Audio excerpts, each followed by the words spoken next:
Well, I am an admirer of Elisa's. Elisa has even worked for me, and the fact is that she is talented.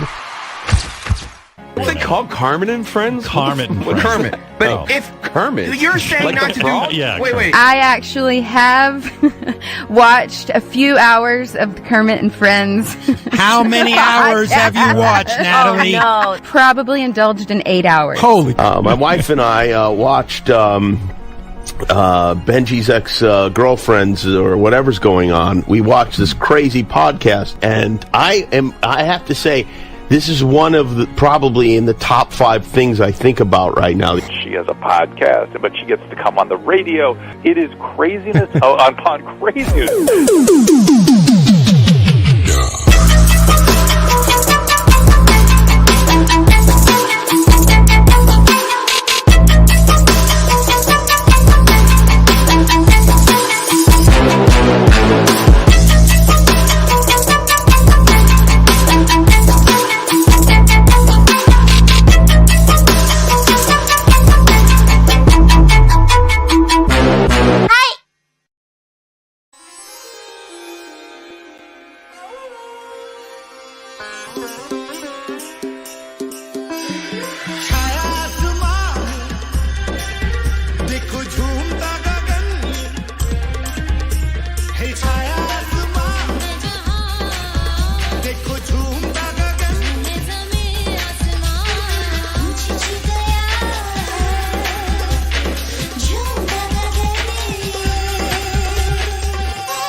Hi, everybody. Welcome to Kermit and Friends. I'm Elisa. This is Fozzie, and Kermit is watching from heaven. I'm going to bring on my co-host, Sugar. Hey, Sugar. How are you? Good morning. How are you? I'm good. I went to a party last night in Topanga Canyon, and it was pretty fun. I had a lot of anxiety about it. I get so anxious before social events, but I went, and I ended up having a very nice time. I was out late. And I checked my phone at the end of the night, and there was a bunch of 911 text messages from Andy. And it was pretty funny, because I don't get service up there in Topanga Canyon. So I didn't see any of his messages. And he was under some kind of, I don't know, he had a problem. He had some kind of problem, but I never reached him. So I hope he's okay. How have you been? Good. And now I'm a little worried about Andy. Yeah, me too. I mean, I'm usually worried about him. I'm sure he's okay. He always has like a 911 situation. And I was listening to his podcast that he actually recorded a year ago. I think it was a year ago because he was a year younger. So did you happen to listen to the Addicted podcast? No. Was it good? I thought it was really, really good. I was impressed. I was very impressed with the professionalism of it. I mean, I think a bunch of people set it up for him and then he just showed up. But even the fact that he showed up was impressive. I was impressed by that. Well, as long as it's helping him, Yeah. Well, no, it didn't help at all. Andy. I want Andy to be the best Andy he can possibly be. Yeah. I mean, it didn't help at all because it was supposed to. Well, no, because it was recorded in the past. And how it was supposed to help him was to help him, stop drinking and stop partying. Yeah. But actually, I think he's actually partying more than ever. That's what it seems like. But his podcast was really good and entertaining. So I recommend it, for everyone here to check it out. I really loved it. It was interesting to learn more about him and his relationship with this guy, Lucas, who I named the show after. And oddly enough, the name Lucas is like all over this Bible thing, right? And the biblical name, yeah. It's a biblical name. And when I was impressed, and sometimes I swear this book was written directly for me, was this guy, Lucas, turned into kind of an enemy to me. A lot of times he gets volatile when we're out in public. And we end up screaming at each other, screaming. So the last time that happened was just a couple days ago. We were at this hookah bar and he was yelling at me because I hooked him up with a job opportunity, right? I sent him into this office where I used to work. And I said, this guy would be great. You know, he's a young, hungry guy. He needs a job. He's going to appreciate this. So I sent him into that office and, you know, he interviewed there. He didn't get the job. So he's blaming me for this. He's yelling at me about it. He was saying that it was because of me. I said something about him, but I really didn't say anything. I wanted him to get a job. I thought it'd be good for him and good for Andy, but he was just screaming about it. How is that good for the employers? Why would you endorse someone who trusts you? Why would you sign off on Lucas? That's a good question. He's unstable. And that's really not fair to the people that you sent him into. And now they're not going to trust you anymore. That's a good point. That's a very good point. So I thought that by sending him in there, if he were to get that job, that it could really help him.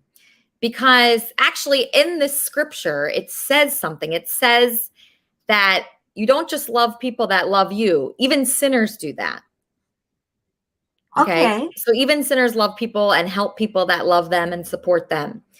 But what we're supposed to do, and what's the hardest thing to do, is love people that do not love us. Actually, I'm going to read it to you. Okay. I think it's very interesting. So when I read this, I thought, I mean, it's just amazing that it's named Luke.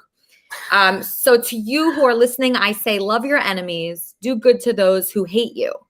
Bless those who curse you, pray for those who mistreat you.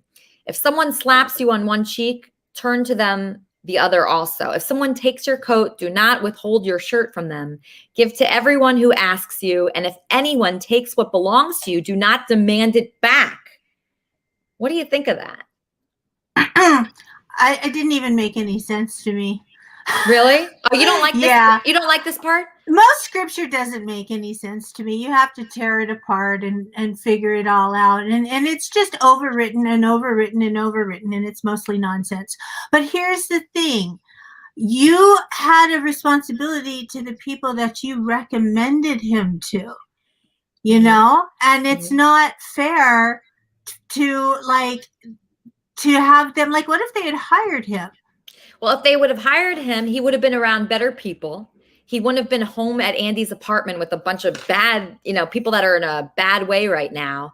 And I feel like when you're in the right environment, you can be lifted up. But they're a business. They're not a babysitter. They're not a rehab. You should only be sending in the people that is their best candidates. They're not supposed to be doing him a favor. And I think one of the problems that we get into is that we want to help people, and we help people by stepping on other people, and that's not okay. So Lucas can only help Lucas. You cannot endorse him when you know that he is violent, that he is verbally abusive, and you sent him into somebody's office, recommended. You can't do that. Well, he didn't get the job. You'll be happy about that. Yeah, he did not get the job. Do not worry. He did not get it. They do not want him. Okay, so we have Are they ever going to interview anyone you send in ever again? He was actually fine on the interview. He actually was fine. It was actually before I heard Andy's podcast. If I would have heard Andy's podcast, maybe I wouldn't have sent him. But at that point, he just seemed like he was in a bad crowd. And that is a good question that you're bringing up. Your heart is in the right place, and you're not the only person I've ever met who does these things. Yeah. And the only thing is, I know that your intention is good. I've had friends who do it, like they'll bring random people to dinner, and they want to help and they want to be a good person. And this person should be your friend. And the person turns out to be a nightmare, and it gets dumped all over the rest of us, And so to me, the lesson in this is like, don't, think about the other people. It's not just about the person that you're helping. You can't dump them all over. You know, like I saw an episode of The Real World once where one of the girls said, "I'm a really good person.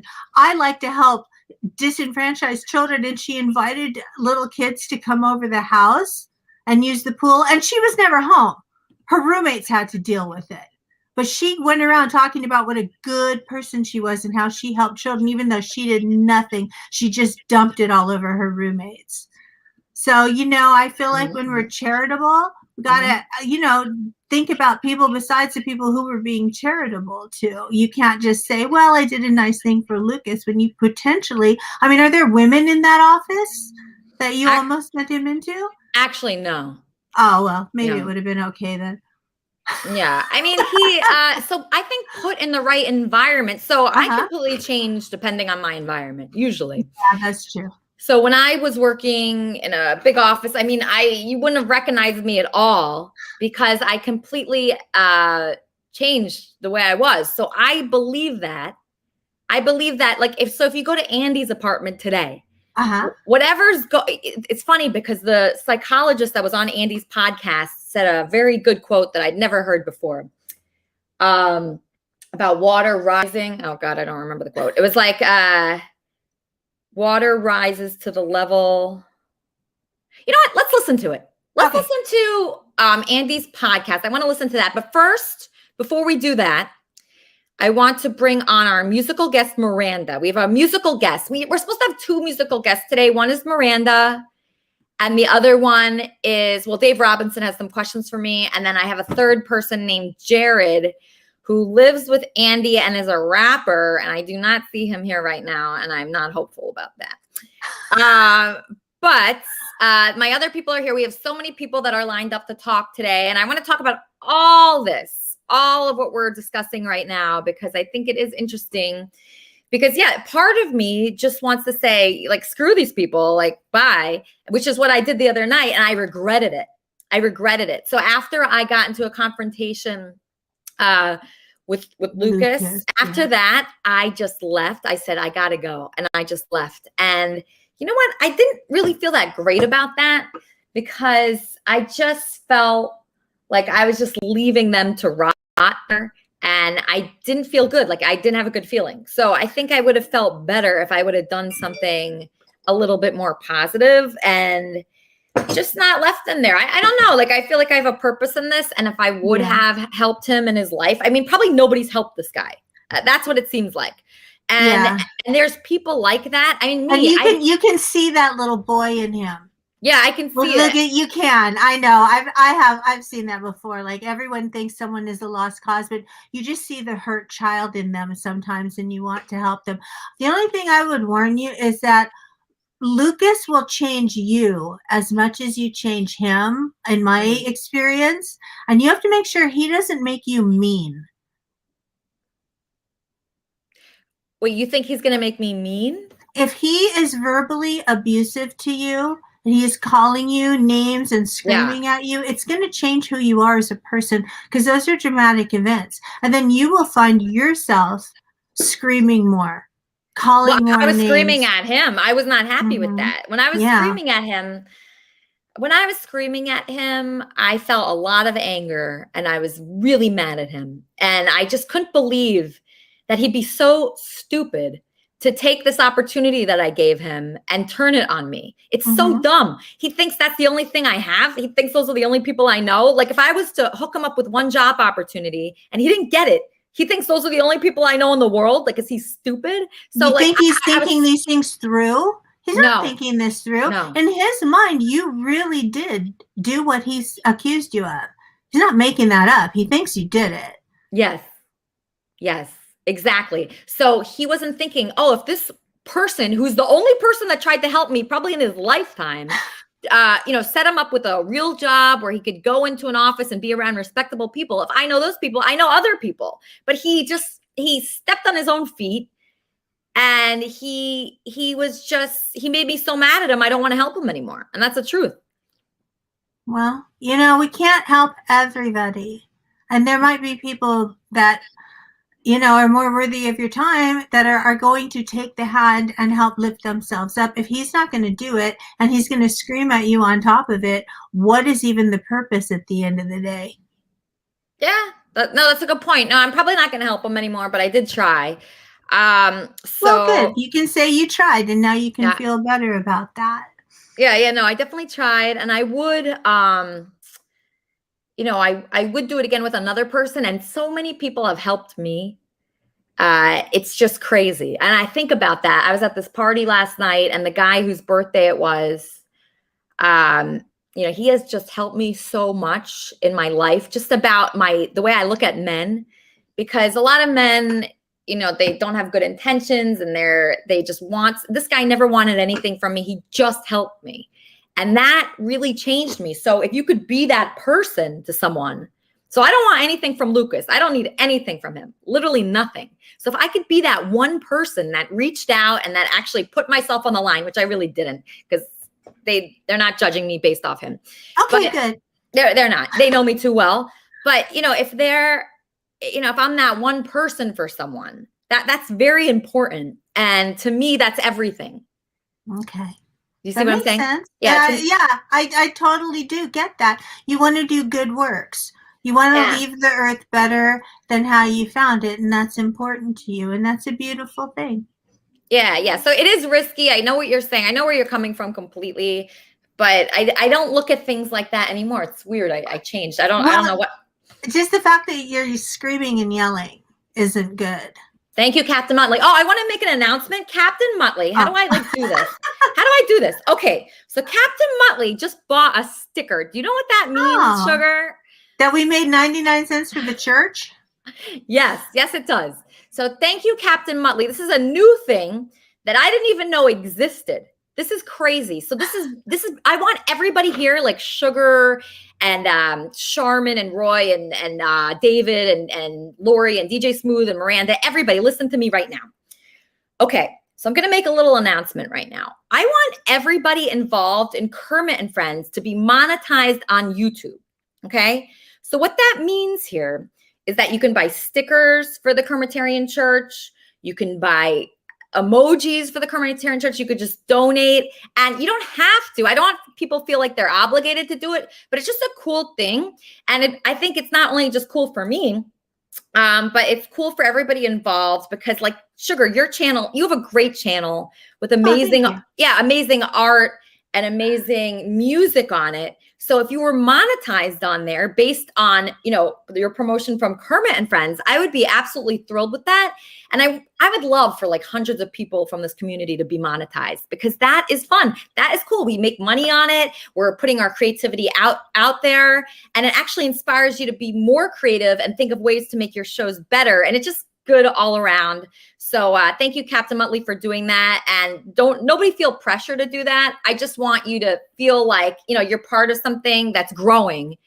And it didn't really take me that long. So it's not going to take people that long to be monetized here. It took me about, So it took me from November to now, doing a show consecutively every week to be monetized. Okay. So that's really not that long. It did not take me that long at all. So you can do that too. And if you have any questions about it, just hit me up. Here's our first musical guest. Her name's Miranda to sing for us 2 songs. Everybody welcome Miranda. Hi. How are you doing today? Doing good? I'm going to take my earbuds out and play, so I won't be able to hear you. Okay. Just making sure y'all can hear me. My little stuff set up right quick. I'm trying my best. Okay.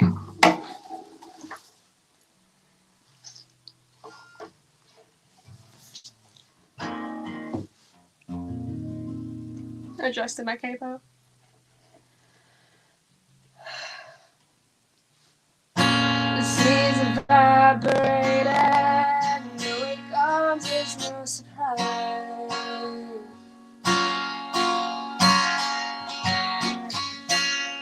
These clouds will sing, no explosions in the sky.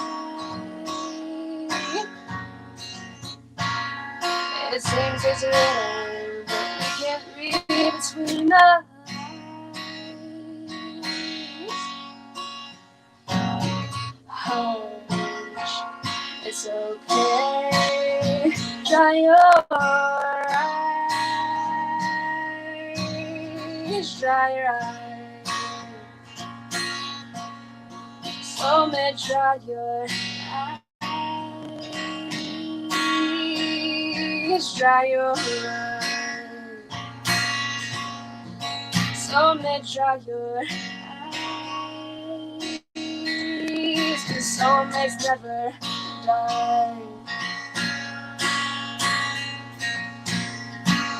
This one world vision turns us in the compromise.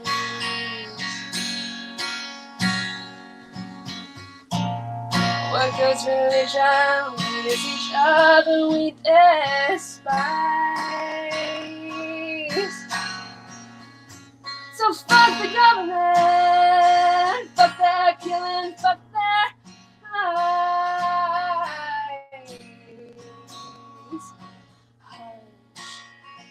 It's okay, dry your eyes, dry your eyes. So may dry your eyes, dry your eyes. So may dry your eyes. Soulmates never die.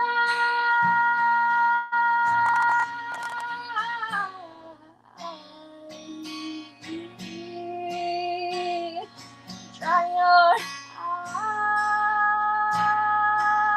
Soulmates dry your eyes. Soulmates dry your eyes. Beautiful. I love that. Wow, that was great. Okay, that was really great. Okay, so that's Miranda. She's our musical guest. We have a lot going on today. We have so many people here. I'm extremely excited. I had my own song last week called My Fiance. I think you all remember it. And I got a lot of comments about the song My Fiance. People loved that song. So you guys all heard it last week, but I have a video from someone who really loved My Fiance. His name is Eric. And here is what Eric made. He made a beautiful video celebrating the song My Fiance, written by me. Here's Eric's video.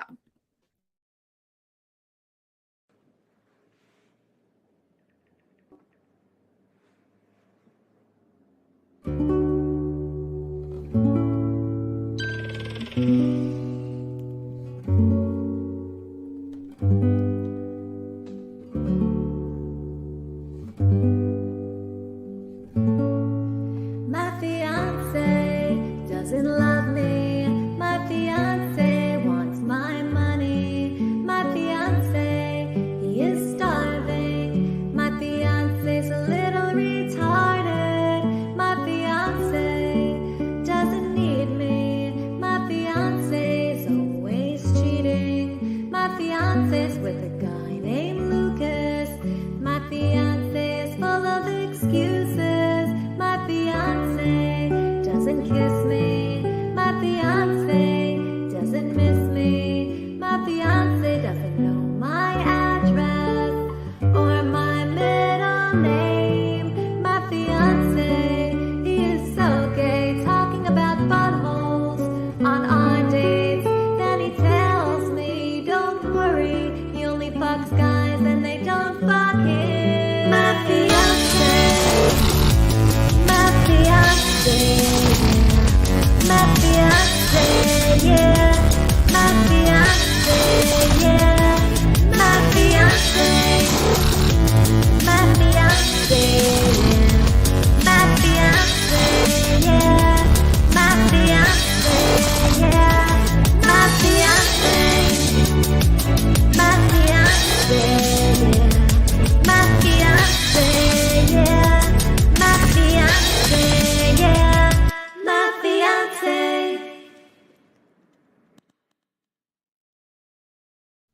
So So thank you so much for Gaia Paya for making that video. Eric just never disappoints me ever. Yeah. He's amazing. He is full of content. That is for sure. I kind of thought the other video was going to come in. He did a different video earlier in the week about his fiance, and I guess this is the one we got. Yeah, we got a few. I have so much footage from him. It's just unbelievable. How are you doing, Charmin? Are you happy you actually tweeted something really interesting today that I wanted to ask you about. Let's see. Charmin tweet of the week. Let me look at that file. Hold on. Charmin tweet of the week. Okay. Charmin tweet of the week. It was about, oh my gosh, I have so many tweets about you. Something about, okay. The world would be a better place if LinkedIn would clean the QAnon from their platform. Hiring monsters I found on LinkedIn destroyed my life, and I want the Justice Department to investigate me. Yeah, I'm super excited about the George Floyd conviction that happened this week. When the George Floyd trial ended this week and Chauvin went to jail, I celebrated, but not anywhere near as much as I did the next day when the Department of Justice announced that it's going to be investigating the entire Minneapolis Police Department. My campaign took a significant detour through the Minneapolis Police Department, and I'm looking forward to a real investigation. Please find me, like my tweet, reshare my tweet. Okay. I have a whole story that is incredibly painful for me, and I'm looking forward to the truth. Wait, is the story that's incredibly painful, is that relating to this tweet saying that you hired some people? So who did you hire? What did you hire the people for from LinkedIn? I hired them as marketing people. It was before before anybody even knew what QAnon was. And they turned out to be incredibly well connected through this group. Okay. And I don't think it will do any good for all the social media platforms, whether it be Facebook or Twitter or YouTube, to pull QAnon people off of there until we clean them out of LinkedIn too. They have figured out how to monetize their content. The people that I hired, they're not just connected. They teach people how to start their own podcasts and create their own content and monetize their content. When I worked at Deutsche Bank as a fraud investigator, where we were creating definitions for fraud rings, and these people are the definition of a fraud ring, because it's not just one person doing something sneaky. It's a group of people, and they fund each other. It's harder to shut them down because they create their own economy. Okay. So when you hired the people to market you, was that for your presidential run? It was for my presidential campaign. And I feel like a lot of my information, a lot of my logic got sucked into their machine and spit out. One of the main themes in my book is the death penalty for pedophiles. A lot of the nonsense that has been spit out over the last 2 years sounds incredibly familiar to me. And it's because I think they've taken some of my knowledge and my information and twisted it in a way to destroy people. And it absolutely has broken my heart. Okay. So when you found out that they were related to QAnon, the marketing people that you hired, first of all, did that affect your campaign? Is that why you think you didn't win? No, it affected my personal life. It caused me a lot of problems personally, but it did impact my campaign as well. The woman that I hired as my campaign manager turned out to be an absolute disaster, and she's why my campaign took a detour through Minneapolis.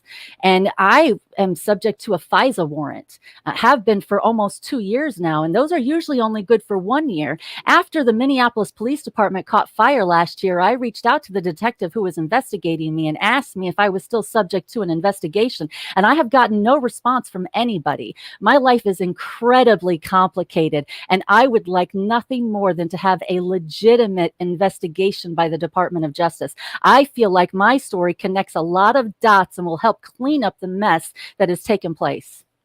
Okay, so someone in the chat just asked, campaign for what? For president. So I ran for president in 2020. Okay, so that's cleared up. All right, so, and then it ruined your life. I mean, so do you feel that? Do you feel that it ruined? Yeah, my life has been on hold ever since this happened.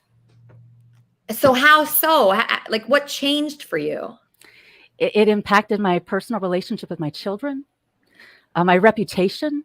I have been accused of rape. I've been accused of coordinating and executing gang rapes for the benefit of people I know. I want an investigation, a real one. I want answers. I can handle the truth. I'm not running from it. Bring it. So people out there really believe that you organized a gang rape? I don't know what people believe, but I know the person who accused me of it has gone out of their way to destroy my reputation. To be a Democrat and have a Me Too issue is the end of your career. So before it ever even got off the ground, it was destroyed. And I want answers.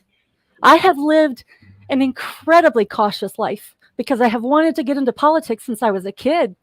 And I want the truth. I want it to come out. I want it to be big. I want it to be loud. I want people to hear the reality of what takes place in politics. Politics is a nasty game. I knew it when I got into politics, but I honestly didn't think there was anything that could be said, right? I have led such a cautious, careful life. I was interested in whatever would come my way, right? I'm a Christian. I have prayed to be a vessel and to help be and do whatever I can for God's purpose, right? And that has been my mission. That is the walk that I have walked and the talk I have talked for decades. And I believe if God brings you to it, God will bring you through it.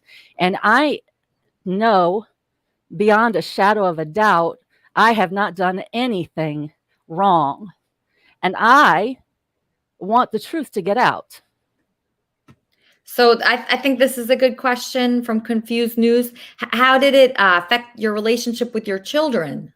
It impacted my relationship with my children in multiple ways.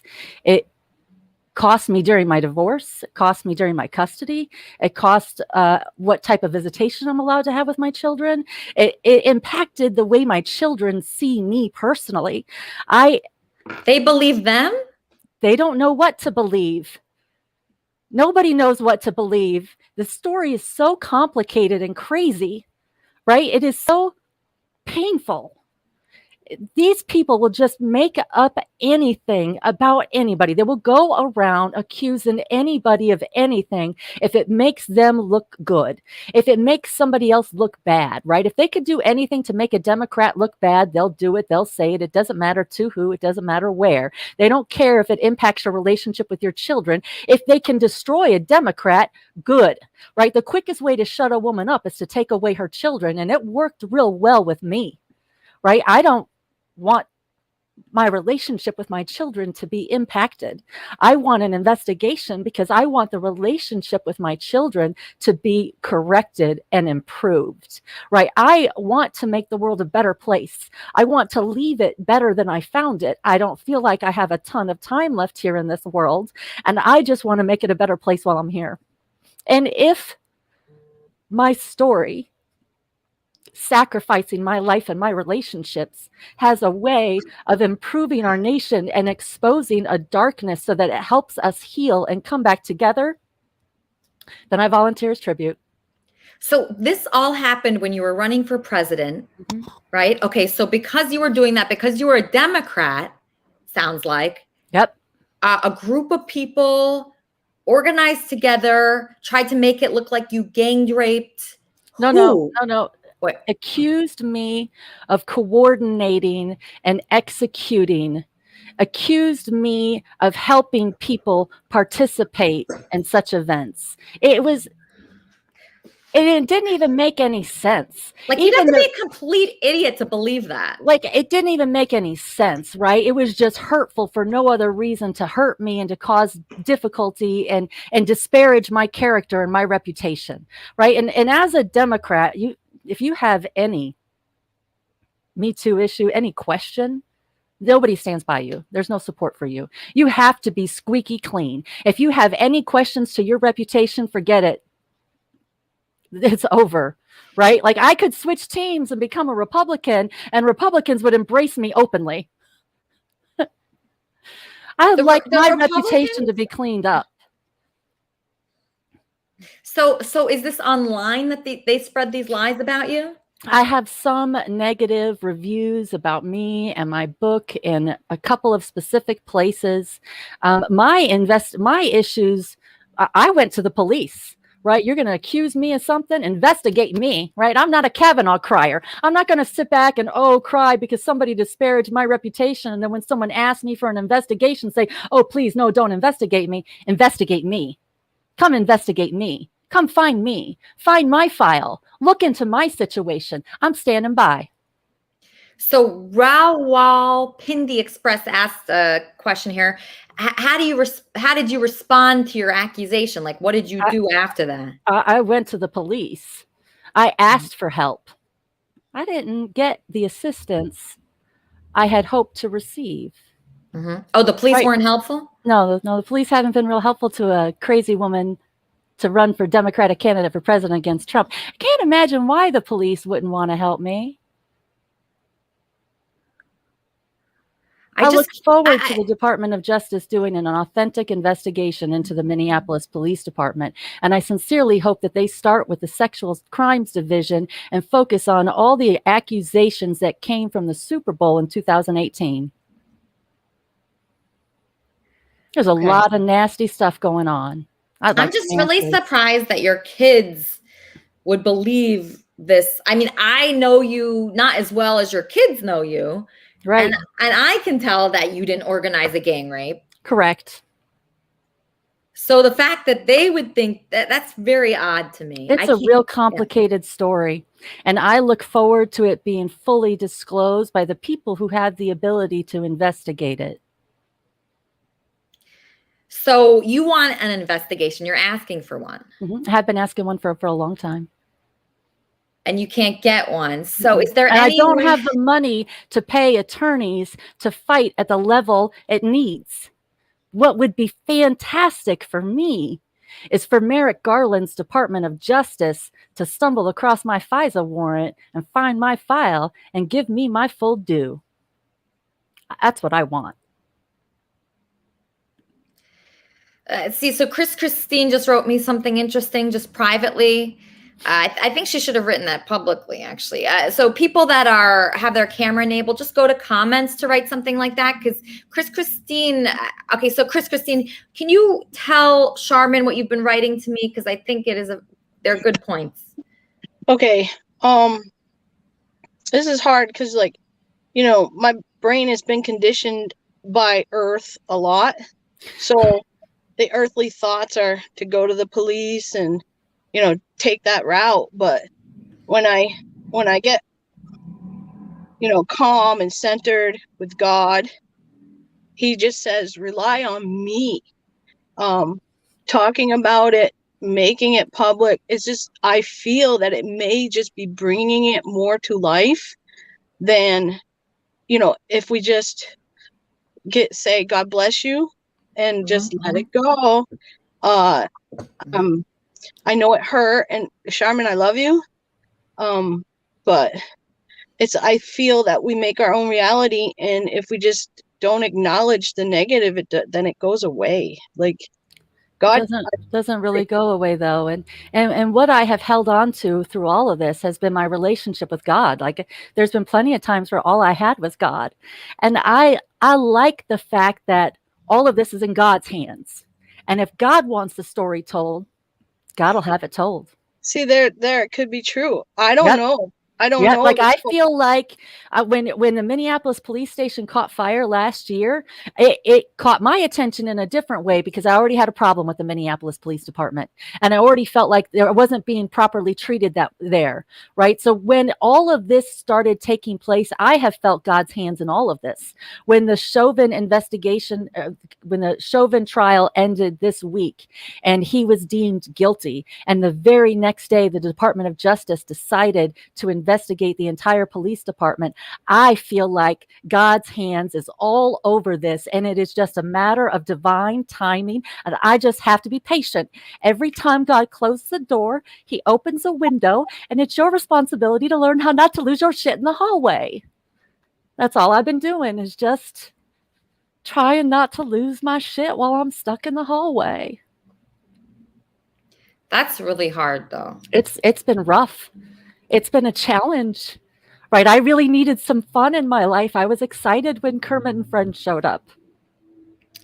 Oh. Yeah, because I love the fact that, right, your dog brought us together. We're all here for the love of Kermit the dog. He was your dog. You took good care of him, and now he's God's dog, and God's bringing us all together for a purpose that's bigger than each of us. That's special to me. Thank you. Thank you for saying that.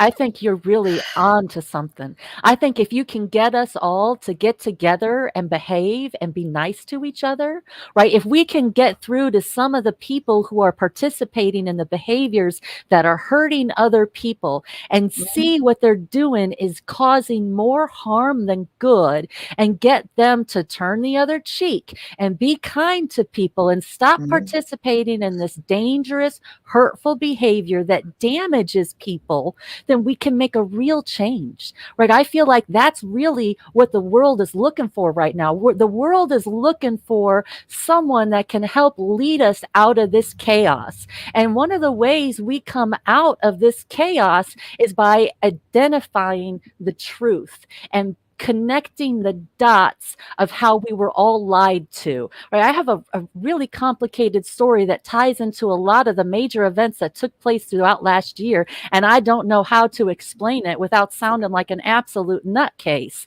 So part of what you have to learn to do is to be quiet and wait for your time.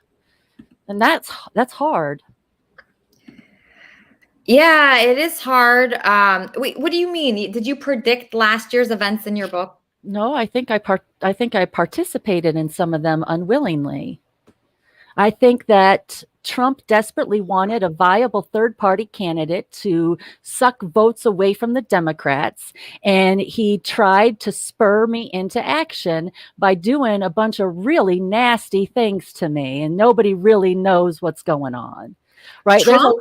Yeah. I could go on Facebook and make a comment on Mayor of Chicago, Lori Lightfoot's Facebook post about how compassionate she was, and see Trump on TV that night complaining about her compassion, right? I have a whole list of events from last year that tie directly to my life and made my life incredibly painful last year. And it was nothing for me to turn on the news and see reporters complaining because they can't figure out where he's getting his information from. They know he's not smart enough to come up with this stuff on his own, and nobody can figure out what's really going on, right? I feel like I know exactly what was going on. And some of it, as I watched him destroy himself, was funny to me, right? I don't believe in revenge, right? The chapter from Luke about just, walking away and wishing the best on your enemies. And, you kind of got to give it up to God, right? There was a lot of times there was things I could have done, wanted to do, and somebody shut my mouth. And I have always thought it was God, right? There have been many times where I was silenced and I thought I could have made a difference, but I saw that my silence actually opened a door for him to damage himself. Trump hurt himself a million times last year. There was things that he did that people just found to be so crazy and confusing and made no sense to anybody, right? And I don't believe in revenge. I believe in karma. And if I am lucky, God will let me watch and laugh. And I have laughed too many times to change now. I was laughing this week when the DOJ decided to investigate Minneapolis, and I will be laughing every day as things come out. I'm looking forward to the truth being told. Okay. So do you feel scared to get involved in running for president again because of what happened to you last time? Yeah, no, politics is definitely not for the weak. I've had people come to my house. I've gone to protests and parked my car on a road that was busy and full of cars, and come back to find every car removed from the road but mine, and cops waiting at the end of both streets watching me. I have a whole list of stories that have caused me to be in fear. I'm still here. Like, whatever they're going to do to me, do it. I've already lost everything. My kids, my dreams. Bring it.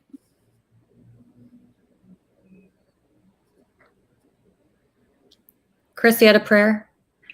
Yeah. Okay. May I just apologize to Charmin first? I shouldn't have spoke on that topic because God is speaking to you, and we all are individual, unique, and our journeys are different. And God bless you, sister. God is giving you the courage to get through this fearful moment. Fear is virtually just another name for the devil. So, God bless you. Thank you. Okay. Dear Father, we just come to you right now and we just give you thanks for this moment. We give you thanks for the courage that you're giving us to stand up for the truth, your truth. In Jesus' name I pray, amen. Amen. Amen. Amen. And I would like to, again, just let God lead me in opening the Bible to see where it takes us. I don't have to tell the little story. The little Bible I had last time, I borrowed from my homeless friend, and we went to a barbecue yesterday for the homeless people, and one of the homeless people asked him for his Bible, and he gave it to a different homeless person. So I thought that was beautiful. It got paid forward, but yeah, he had another Bible, so I'm borrowing this one. I left my personal Bible with a different homeless friend, but that's a whole nother story. Anyways, this is the New Living Transition Bible. So I don't know what is the correct version. I just know it's the Bible. Here we go. I'm just gonna open it, see what happens. Okay, it opened up to 1 Samuel 17. One day, Jesse said to David, "Take the basket of roasted grain." I should have prayed about him. Well, let's just say that everything happens for a reason, and this is the right word. One day, Jesse said to David, "Take this basket of roasted grain and these 10 loaves of bread and carry them quickly to your brothers. And give these 10 cuts of cheese to their captain. See how your brothers are getting along, and bring back a report on how they are doing." David's brothers were with Saul in the Israelite army at the Valley of Elah, fighting against the Philistines. David left the sheep with another shepherd and set out early the next morning with the gifts.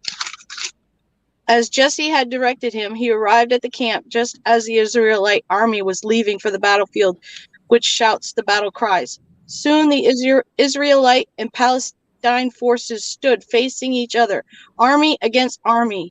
David left his things with the keeper of supplies and hurried out to the ranks to greet his brothers. And he was talking with them. Goliath, the Philistine champion from Gath, came out from the Philistine ranks. Then David heard him shout his usual taunt to the army of Israel. As soon as the Israelite army saw him, they began to run away in fright. The brothers came together, and now this is the sisters. This is the sisters coming together. Yes, They're it gonna run away in fright, sister. Right. No, I have had plenty of people reach out to me. I had some very strange connection that took place at the beginning of December. An individual who was connected to everybody and liked to drop names. And he let me know very, very clearly, without a doubt, that in the beginning they all thought I was a joke, but they had come to respect me, and they were looking forward to seeing what I would do next. And there were certainly some people who were hoping that I would switch teams. Become a Republican, run that way, help Republicans clean up this mess. It's my understanding that the powers that be did not want Trump, and there was nothing that they could do about him. He has ruined the Republican Party and the reputation of Republicans so thoroughly that they don't even know how they're going to clean this up. They don't know how they're going to stop the flow from the QAnon chaos, right? And I feel bad for these people because they have been tricked. and deceived, right? Like everything the Bible warned us about, that a false prophet was going to come forward and people were going to fall for him and believe him. It is played out, right? And that is the way I see Trump. I see Trump as somebody who has led God's sheep astray. And it's unfortunate that we can't just move on from it, because he's building power for 24. Plenty of the things that I wrote in my book spans 40 years. Plenty of things that I wrote have happened and played out. We're only 5 years in. I guarantee everybody wants to know what I wrote about 24. There's plenty of things that keep me awake at night still. And I know we still have a lot of work to do. Hello. Hey, DJ Smooth. Hi, DJ Smooth. Didn't realize I was on. Any thoughts on these topics, DJ Smith? Right, you're in England, right? It's different for you there. You watch all this with a different set of eyes. Not really. I'm proper deep on, like, you know, Trump and that. Like, I think Biden's hilarious. I think he should just kind of be playing a bit of golf and watching the news, and they've made him president, and we just get to watch his brain melt live. I think that's hilarious. But I think Trump was even funnier. Like, I mean, obviously it means something to you guys. You guys are all serious about it and these issues affect you. But, like, Trump is undeniably hilarious. Well, I mean, if this was a comedy show, sure, but it's not. It's really more of a tragedy. Did you not see him in the debates? He said to Jeb Bush, like, he said he was going to turn around and moon everybody. And, like, that's funny, man. Like... 74 not for my years politicians. old, It's not. I'd like my politicians to act like adults. Calling people haters and losers on Twitter at 74 years of age. Oh, yeah. He's in charge of the. And now he's the role model for men everywhere. It's terrifying. No, it isn't. No, it's terrifying. Now, you know, it's so strange to me, because I dated Republican men for years, and never once have I ever met one who would tolerate another man grabbing me by my pussy. Never. And the fact that all these men are supporting Trump after he ruined a woman's marriage by touching her without permission, it just shocks me. It's like, I don't even know these men anymore. Yeah, but he did call Kim Jong-un Little Rocket Man. Like, yeah, but he's friends with the dictators. That doesn't impress me. Which is also funny. Yeah, no, it's not funny. I'm sure England thinks it's funny, though. Well, I mean, we've got our own clowns in office, you know what I mean? Right. We've got the same news cycle as you guys, where it's just rolling scandals, and like they're all as bad as each other. So what? We did a revolution to break free from England, but we didn't actually break free from a lot of the English behaviors. Our tax system, our economy, capitalism. Right? We didn't conquer a continent, but we sure plowed a path straight through the middle of it. And when we were done murdering people, we started raping and taxing whoever was left, just like our English overlords from the last place we lived.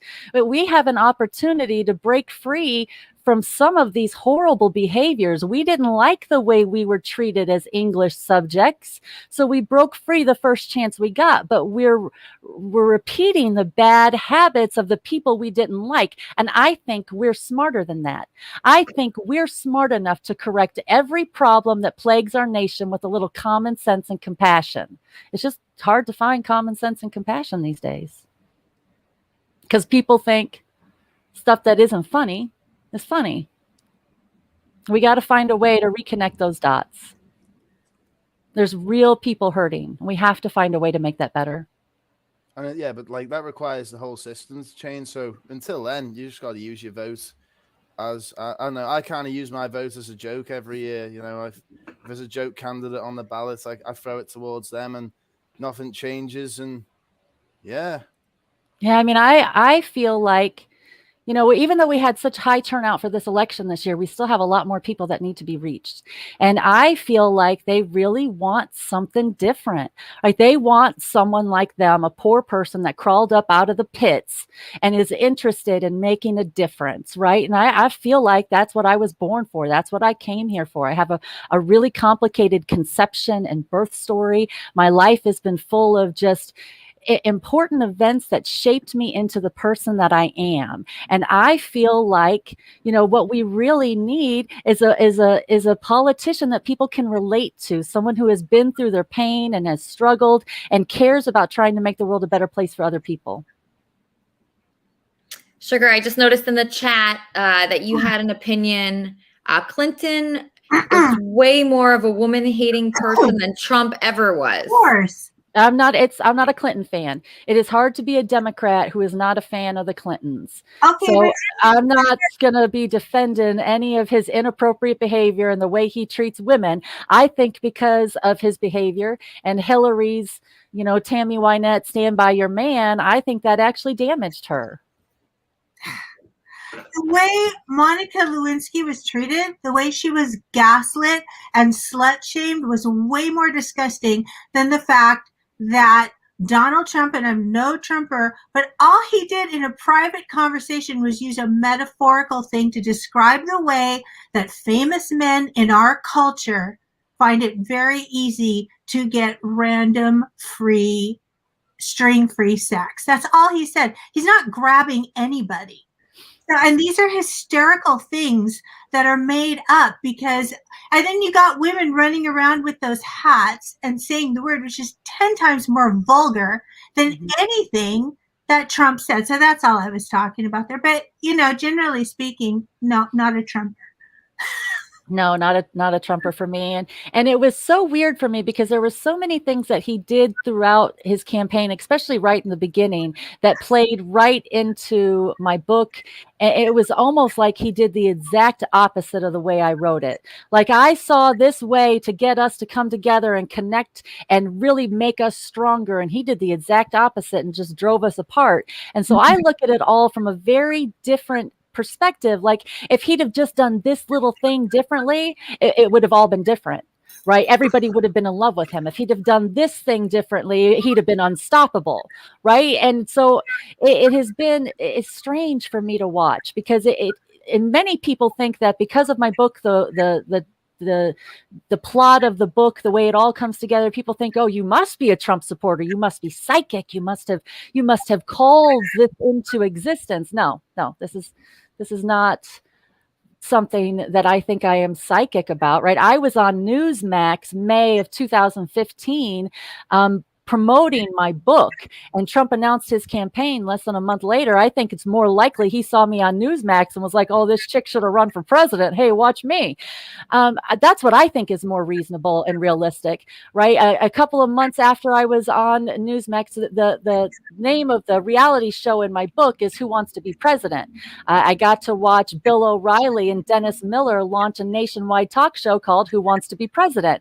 And I've sit back and laughed as Bill O'Reilly's career is burned down in flames around him. I ain't heard anything bad happen to Dennis Miller. I suspect he didn't see me on Newsmax, right? I think that these people who have stolen my idea, I think it's so common in Hollywood to hear a storyline about some smart woman who came up with a good idea and somebody else stole it and destroyed it and she never got credit for.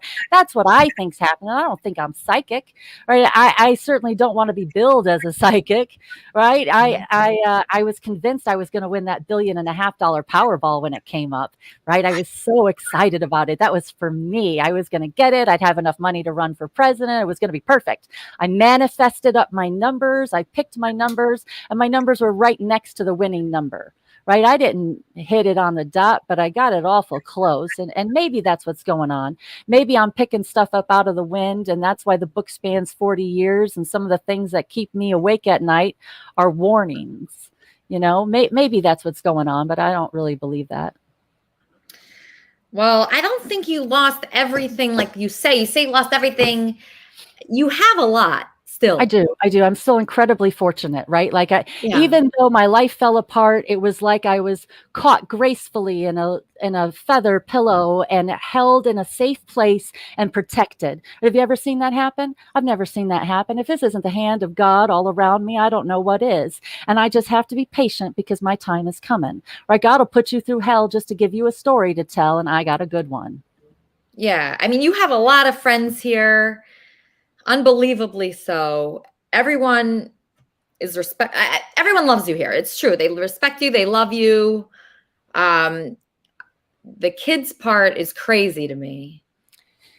Hmm. Are they young? Are they young? My children are 16, 17, and 25. 16, 17, and 25, and you have no contact with them at all? I have contact with my 16 and my 17-year-old. I have court-ordered visitation.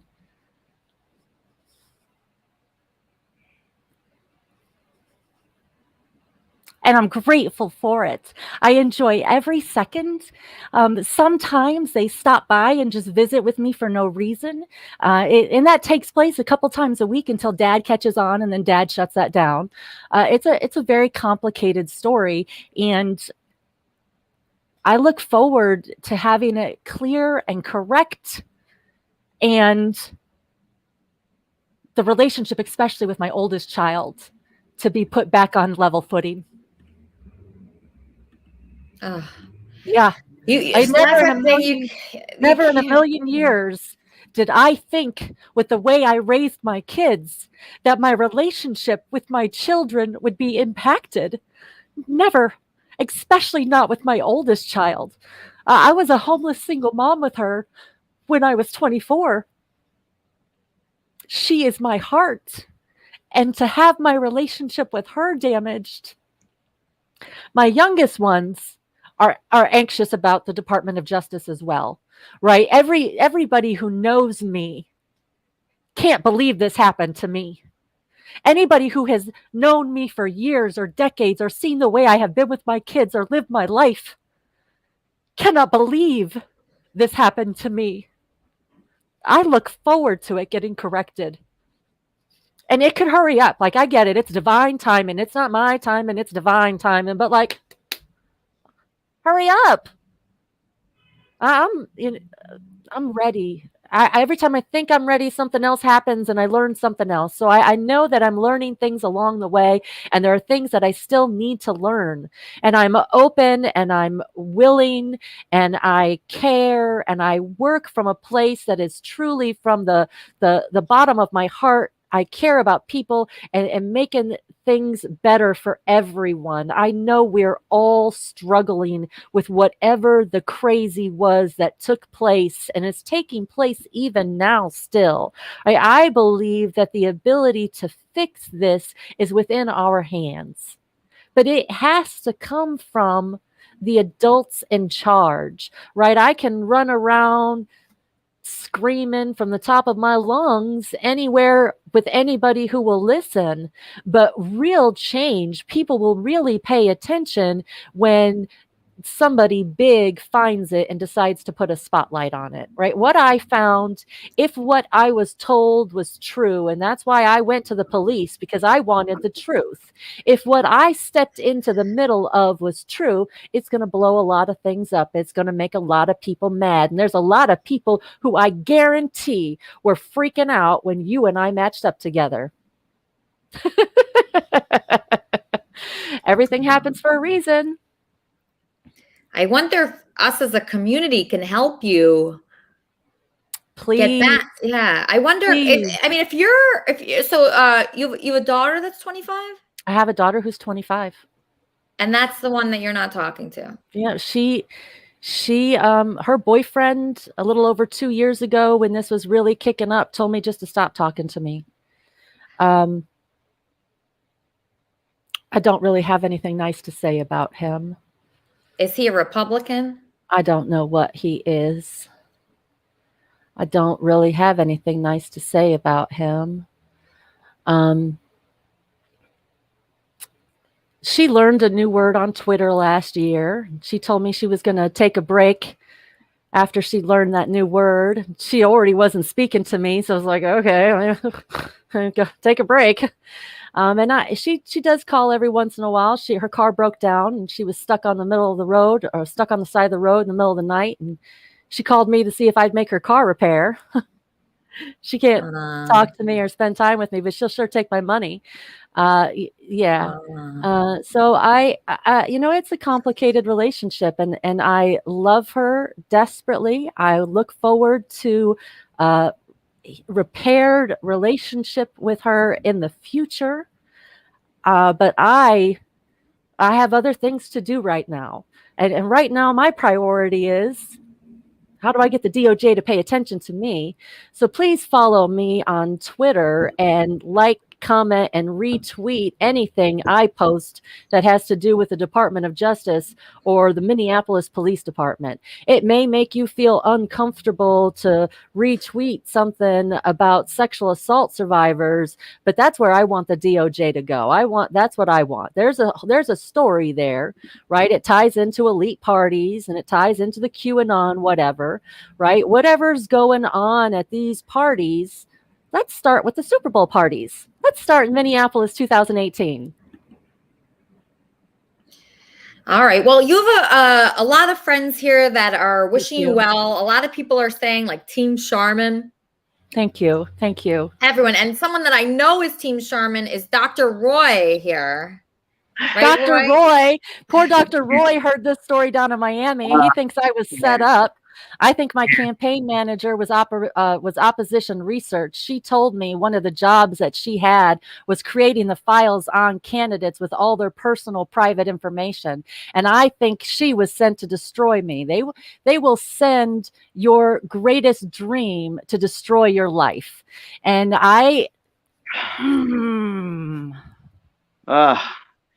we've been painful. Yeah, and I feel your pain, and I am definitely Team Charmin. All this stuff that's happened, I totally believe that karma will get them, and sometimes you don't even have to do anything, and it will just happen. And that's sometimes what we have to do. Sometimes, as bad as we want to get back on people that backstabbed us or cheated us or manipulated us, you don't have to do anything, because karma will get them, and you'll be on top of the mountain just looking back and saying, I told you so. Or you'll probably even feel bad for them when that happens. I told you so. Or, right. I don't think I'm going to be that good of a Christian to feel bad for this person. And it sucks. It sucks when all this stuff, especially when it's life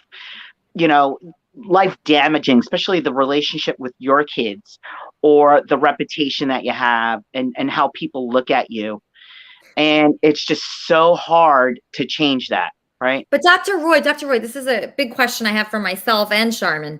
Sure. If her daughter doesn't see the value of being in her life, like, shouldn't she definitely let that go? It's hard because we have a relationship with our kids, and we've grown that bonding for so long, and it just takes 1 second to ruin that, right? And so her child is an adult now. Mm-hmm. Her child is an adult, and will make decisions for herself. At some point, I always say you have to do your best to still engage in that relationship. But if that child doesn't want to, they're not. You can't make someone go to the water and drink. But she will eventually, and I'm going to forecast, she will eventually come back. Come back eventually. I just feel that. It's so hard to be patient about that, Dr. Roy, because every day, because I go through a similar thing. My brother doesn't talk to me and his whole family doesn't talk to me. And it seems like when the time gets longer and longer, it's like, oh my gosh, they're going to forget about me. Like it's going to be weird when we finally talk. No, right. They think about you every day, to be honest, if you really know about it. They think about it every day, about the pain that they don't have a relationship with you. And it's usually sometimes when something in your life happens, like let's say a death in the family or a wedding, right? That's when all the acting out comes out.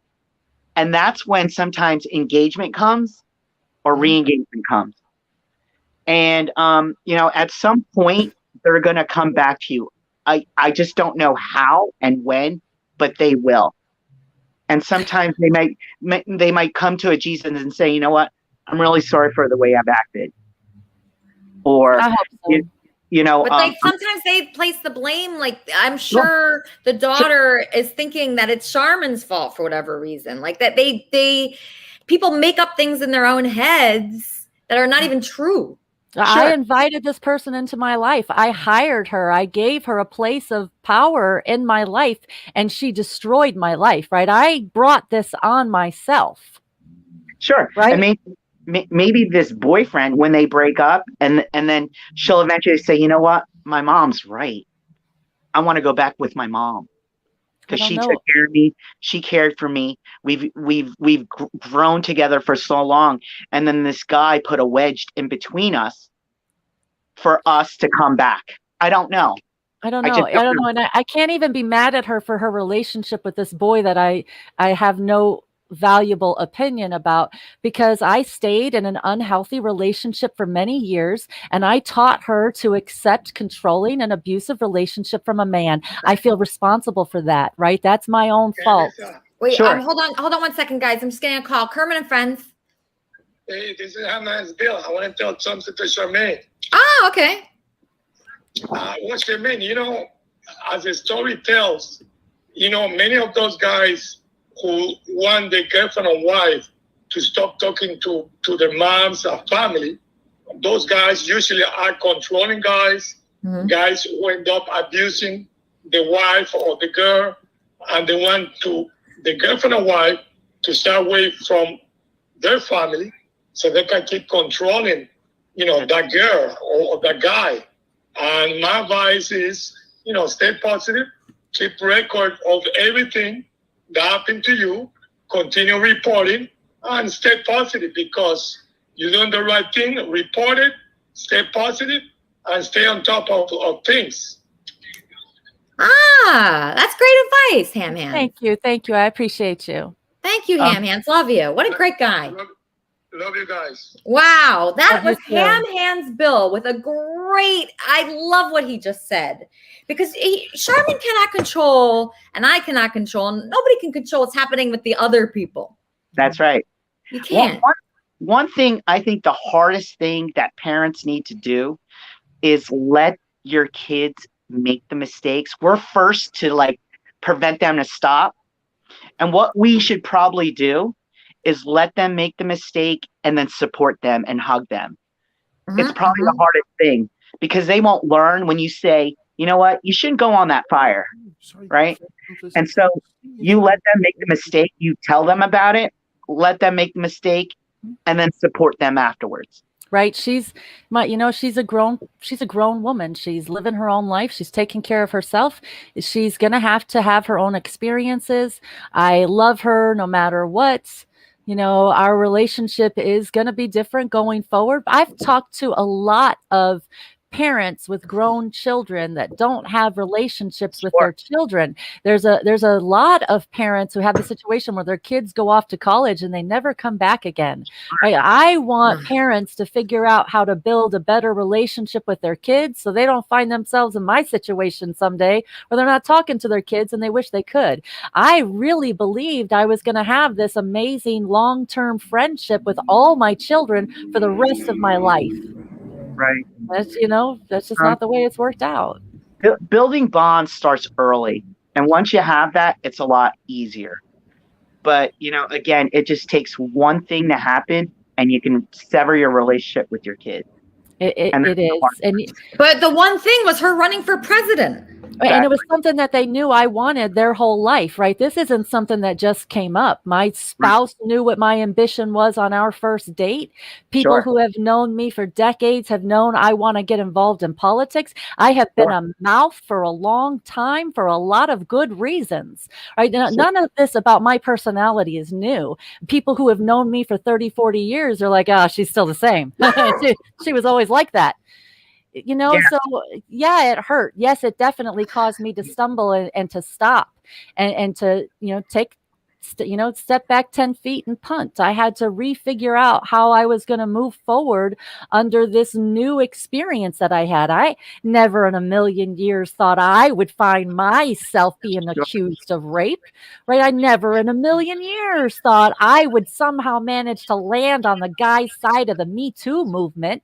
All these guys so afraid some woman's going to come along and scream, "You raped me," in their face, right? And meanwhile, I'm the one who's experienced it.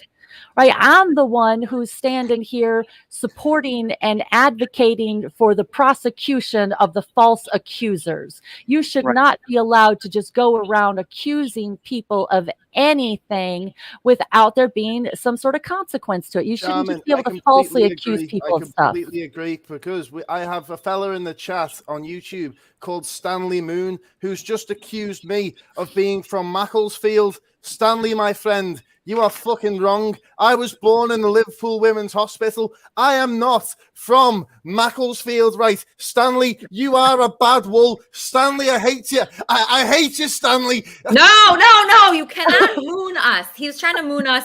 I'm sorry, DJ Smooth. I really like you, but just put your clothes on.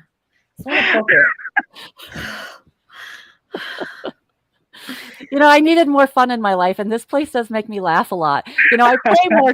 Sometimes it's like, oh God, what's about to happen now? I do pray more. He was taking his clothes off. I had to, you know, take him off. We don't have an Andy Dick sticker for him. He's got to go. He's got to go. Yeah, he had to go. But you know, I appreciate you sharing your story with us. I want you to have fun. I want everybody to reach out to Charmin. Obviously she's been through such a rough time, and it is a lot, and just talking to people helps, I think, about it. Sure, absolutely. You know, the more you talk to people about it, and I think the more you hold it in, the more it hurts, right, Roy? What do you think? That's right. Yeah, it's like you got to get this like pig out of python out of your like stomach, and once you let it go, it's cathartic. And you know, sometimes some people talk. Some people use movement to get out. Some people listen to music. You know, it's just a whole healing process. And so everybody's gone through trauma, and everybody goes through it. Yeah. They handle it differently. Yeah, we all have pain. We all have trauma. We have to learn how to handle it, and just not rely on other people for happiness. Speaking of happiness, I have a musical guest named Hud Isaacson. Hud Isaacson, I'm so excited to have you on the show. Do you have a song for us? Yep. How are you? I am so happy. I'm thrilled that you are here. Absolutely thrilled. Are you ready? Are you prepared? I'm ready, yeah. All right, beautiful. This is Hud Isaacson. Everybody enjoy.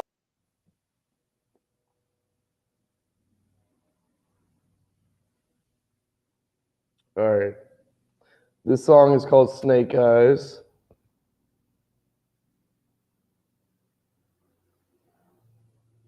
Here we go.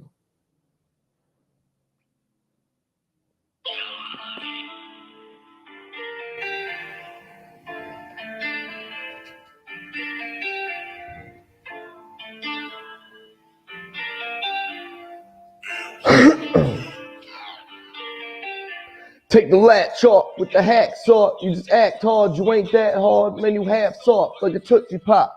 All these drug dealers want me to hit the rock until them kick rocks like a mob boss. Can't really rap, and I wish you stop. I'm Fremont with the fake props in my damn circle like I reserve the shit. You heard the shit, man, I swerve the pigs. Smoking on this weed, so I burn the split. I earn this hit, you'll earn this hit.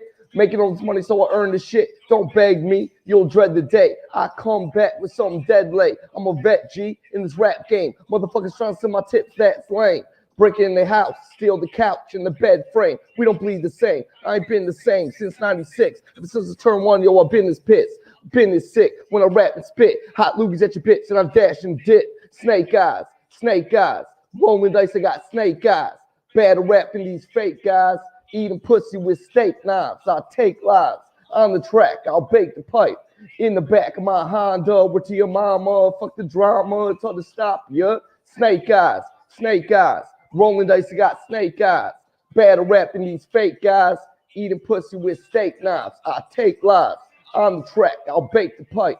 In the back of my Honda, where to your mama. Fuck the drama, it's hard to stop ya. Snake eyes. Rolling dice, I got snake eyes. Bad rapping these fake guys. Eating pussy with steak knives. Surrounded by sounds, surrounded by pounds. A weed smoke, green leaves, pass it around. Give this first motherfucker, make a bitch jaw drop. Drop the draws, like a pause, bitch, go bar, hop, like damn, bitch. Think you fucking the star? Hope we in the back alley with the fucking guitar. Got tangled up, dreads, even wash for weeks. You a hippie looking hoe, you need to wash your feet. Oh my God, your ass smells like you got to eat. More greens in your diet. What? Bitch, be quiet. Toenail stab me under the covers. You better run for cover. I should run to your mother, let her know she raised a hoe. Better off no. Let the whole world know, no. Oh, snake guys. Snake guys.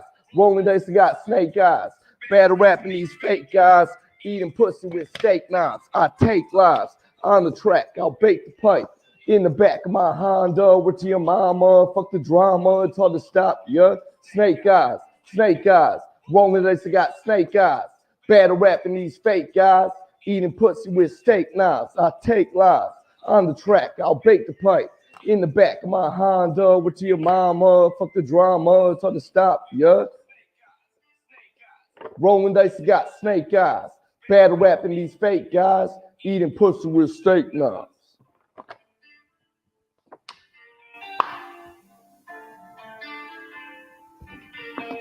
Thank you. Wow.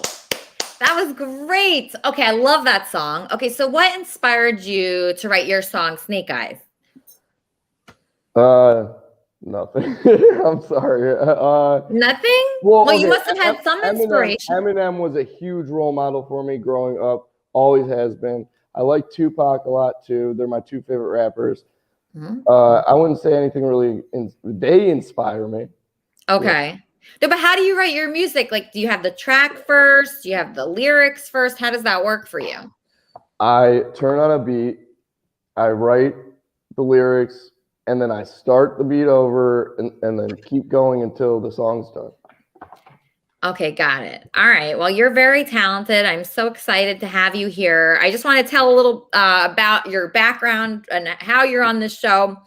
So pretty much this is Andy's most normal friend.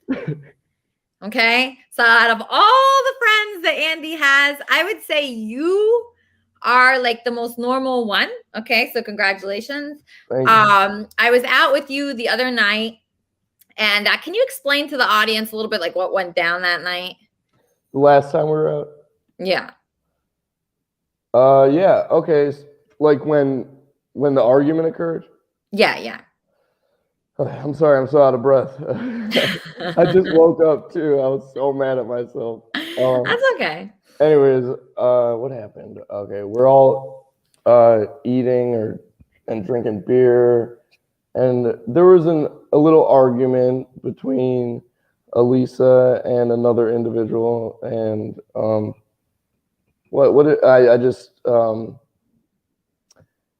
I asked her, "Do you want me to take you home?"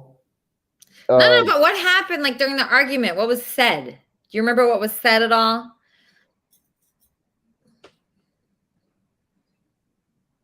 Oh, okay. There were some B words thrown around. What else? What else was said? Try to think back to what like Lucas said. Like, what did he say? Oh, he was being an asshole. That's yeah. But what do you say? He's like just a bunch of untrue stuff. It was untrue, and it was making me upset, and it was terrible. It was terrible. That's right. That's exactly right. Yeah. So what Hud Isaacson is trying to say, I think, what I think he's trying to say is that this guy, Lucas, went crazy in front of everyone at the hookah bar. Yes. And it was really embarrassing for me because I should not be in public yelling at someone and having someone yell at me. It's just humiliating. It makes me like feel like a loser. And I don't want to like feel like that anymore. I want to feel like I'm with people that I know are going to be classy, and I know that they're going to have, respect for themselves and respect for me. And I just don't feel safe anymore. So that's why I just said no more Lucas. And that's why I named this show Lucas, because this is just the end. I told Andy, I said, if Lucas is there, I'm not going to be there anymore. That's just the way it is. And if you love him more, then just stay with him. Do you think that's a good idea? Well, I don't think it's true. Andy loves you, I do think that's a good idea. I do absolutely think that's a good idea. you need to protect yourself, you know? Yeah. Yeah. You have to protect yourself. So, you know, this guy, HUD, he has been so great, just like a savior to me, because I mean, he's just, I feel safe with him when he's around and Andy's there. It's good. So you are the only one that's allowed. And Jesse's okay too. Jesse's good too. I mean, I just, I have to really be careful because I just didn't like that situation at all. And I'm going to try to protect myself better and make sure that I leave before anything bad goes down, before any yelling goes down.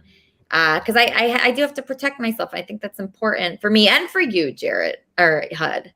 Yeah. I think that you are a good person. And next time I want to help somebody, it's going to be you and it's not going to be Lucas. Thank you, Elisa. Yeah. Do you have another song, HUD? If you want me to do another song, I could do another song. Great. I would love to. Okay.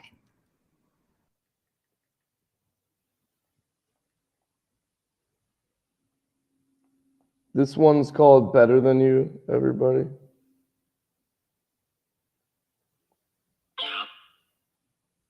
Shoot. Okay.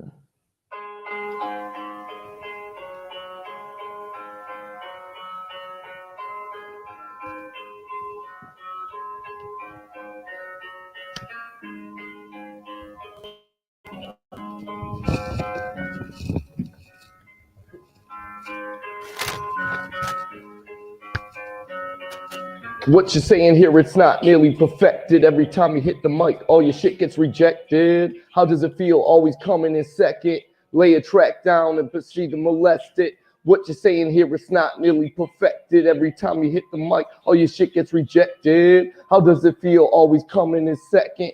Lay a track down and proceed to wreck it. We get high to get by, stay high in the sky. Like a bird or a jet to just earn a respect. We reppin' Cleveland, even though we hate the weather. Not a thing, cause we like a rhymes clever, but I'll get so high till the shit sound good. If the neighbors ask why, then we'll throw it in the woods. Get so high, and we're on some other shit. Get so high, and we hover like a blimp. I got your back, I got you covered like a motherfucking gimp. They call me Jungle Jared, I'm a lion with the shits. Hearing echoes in my head, hello to the dead. Schizophrenic Instagram and whatever he said. So I keep going, keep on rolling. Not gonna slow down, not gonna stop till I make it to the top, till I make it and I rock. I'm a closed book, you wanna open me up? I'm a versatile victim that got played just enough to make a man go AWOL. Hey, Paul, did I mention I'm an a-hole? If you'd ask, they know I'm the kid with the bedhead. I'd rather be a dreadhead that bed wets, wearing the headset to run breakfast. At this, cross it off my checklist. I bet Rick will tell Tip to tell Smith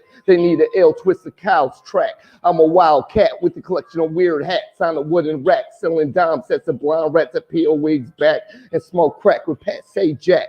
Pat say Jack, man, you gonna talk shit, then rewind it back. What you're saying here is not nearly perfected. Every time you hit the mic, all your shit gets rejected. How does it feel always coming in second? Lay a track down and proceed to molest it. What you're saying here is not nearly perfected. Every time you hit the mic, all your shit gets rejected. How does it feel always coming in second? Lay a track down and proceed to wreck it.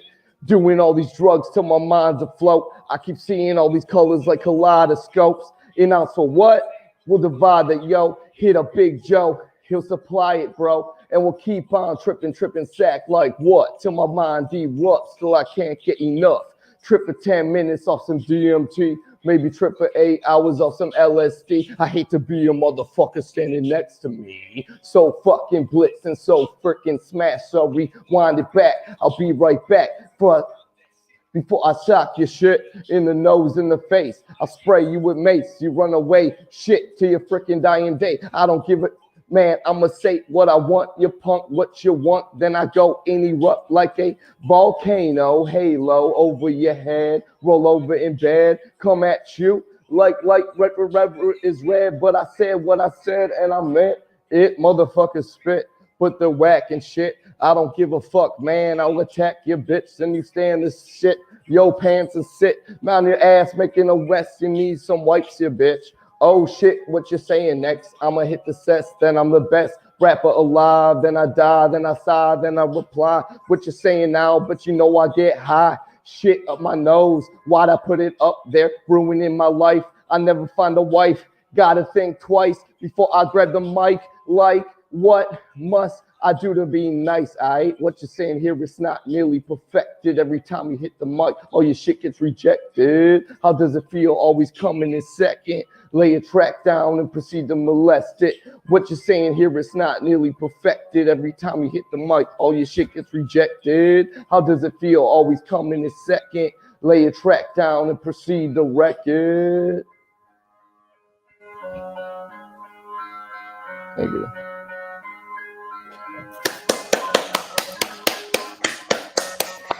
Love that one. Okay, so HUD, I want to invite you to become more a part of the Kermit and Friends community. So how can people add you on social media so they can invite you to the wrap-up show and all the after shows and the fan club? How can they get in touch with you?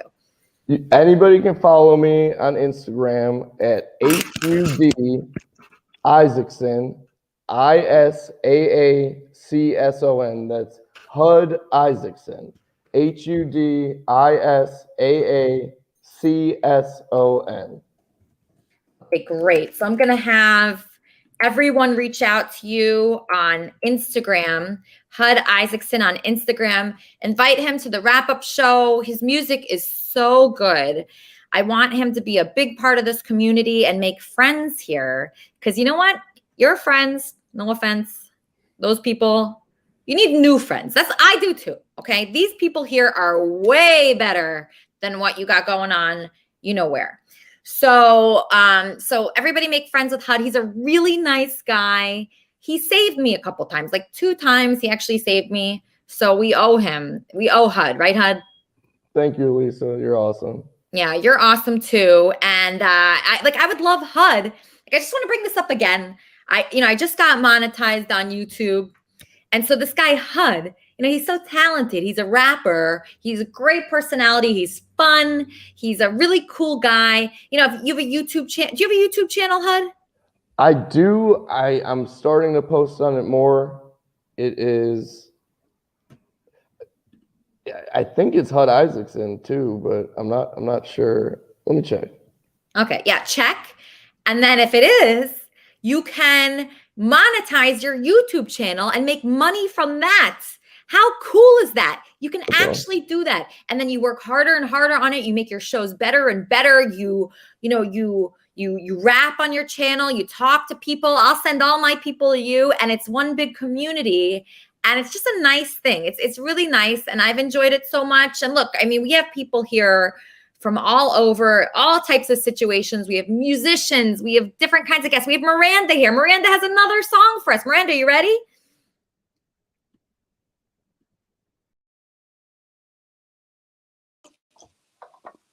Had to mute myself there. Get myself ready. And by the way, let me move my lamp right quick. Was called Sleeping with Ghosts by Placebo. Just wanted to plug that in there. And this one is called Desire by Meg Myers.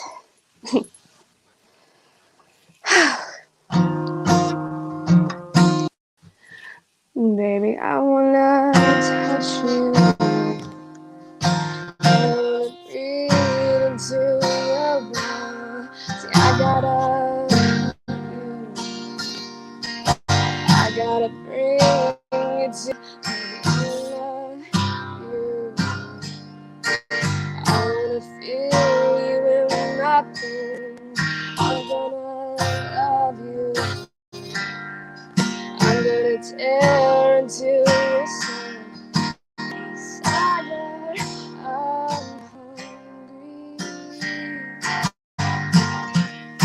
And I hope you'll feed me. How do you want me? How do you want me?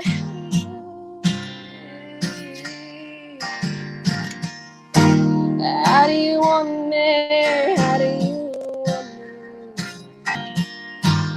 How do you want me?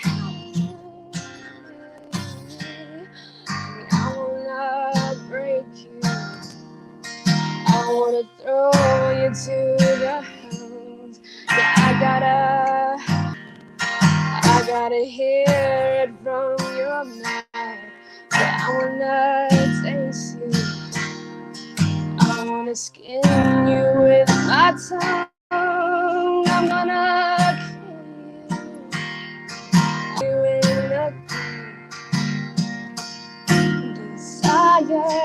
I'm hungry, and I heard you'll feed me. How do you want me? How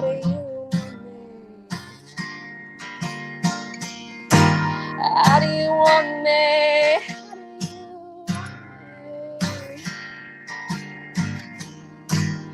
How do you want me?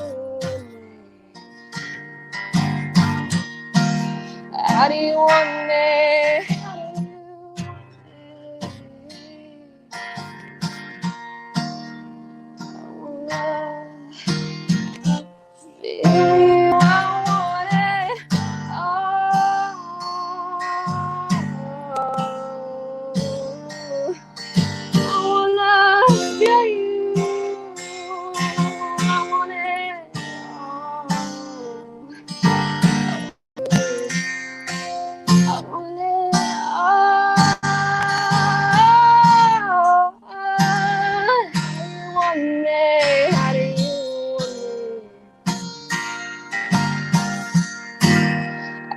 How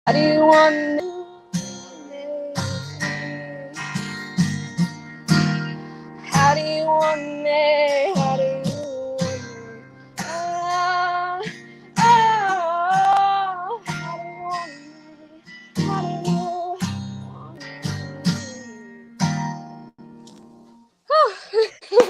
Awesome, Miranda. Miranda, thank you so much for being here. I think you're great. I know you're a friend of Smokey. Smokey's a great guy. Yes. And do you have anything to promote? Do you have like an Instagram or anything like that?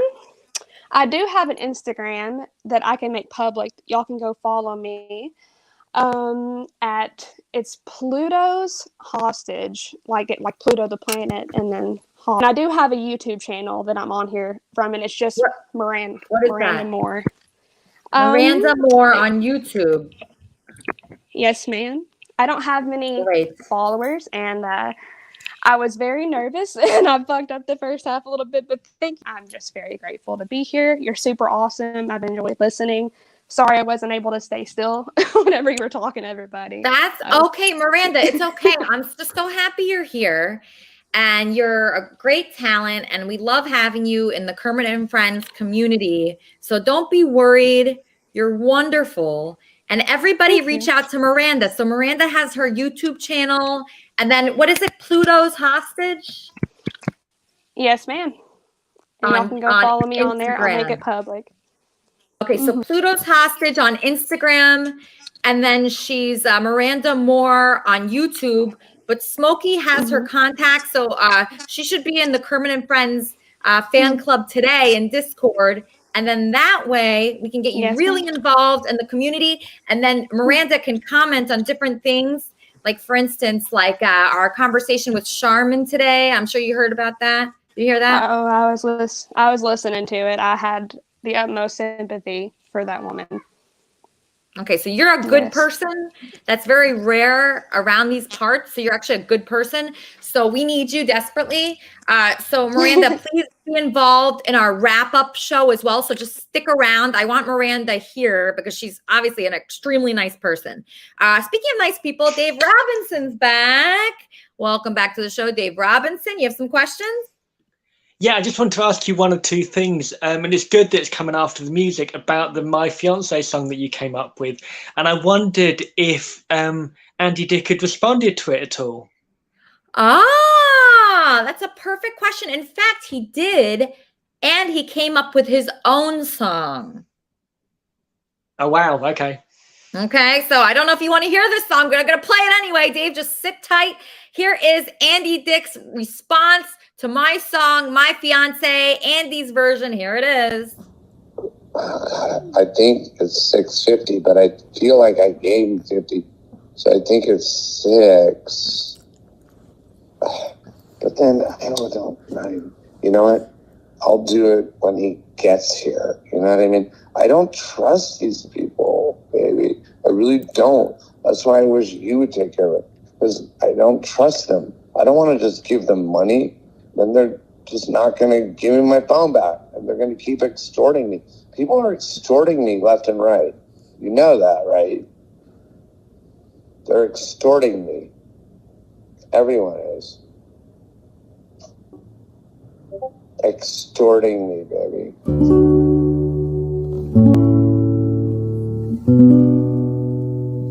Tell you right now, I don't.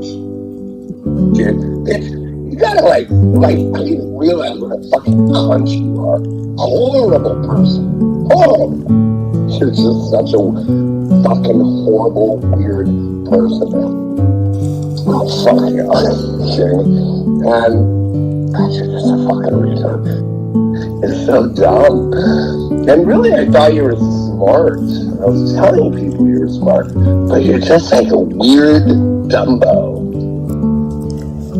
I don't know why. Probably your parents fucked you up. Why are you a weird Dumbo? Figure that out yourself. Parents fucked you up.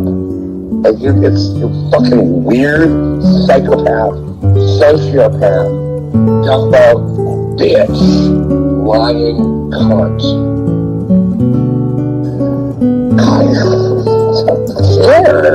You're so dumb. You can pay me. Otherwise, you can just pay me. Okay? You can pay me money.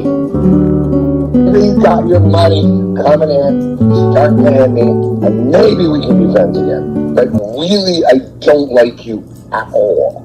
You're a weird, sociopathic, psycho bitch. My fiance, yeah. My fiance, yeah.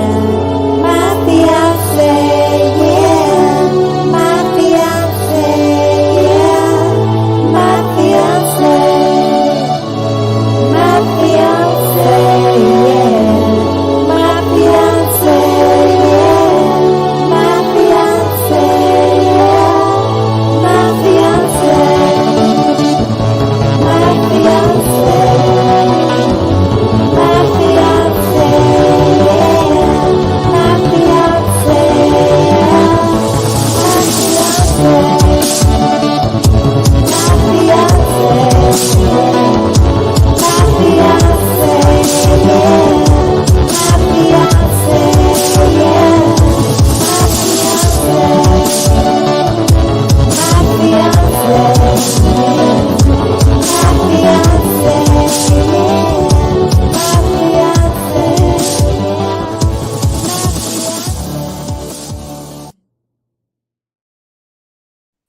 I'm just kidding. I made that.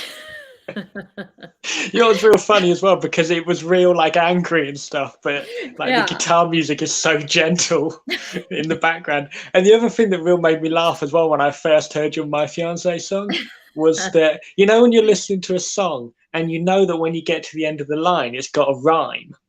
Yeah. You said Lucas, and I was like, what the hell is she going to do that? And then you put excuses. And I think that should be in a rhyming book right there. I was pretty impressed with that. Yeah, I loved it. I love that song I wrote. I really did. It's like my favorite song I've ever written in my life. It was so exactly what I wanted to say in the song. So, you know, when I write a song like that and I just depict perfectly how I was feeling. So that's why I'm just thrilled with it. My Fiancé is on iTunes right now. You know, it's everywhere. You could buy it. You could watch it on YouTube. On Twitter, I got like 8,000 people watching it. So hopefully it'll be a big hit. But yeah, Andy actually hates that song. He hates My Fiancé. So he couldn't stand it. He didn't get the humor in it at all. And no, he just hates it. He didn't get it at all. He didn't get it. I was shocked because he's so funny. I thought was he hurt by it?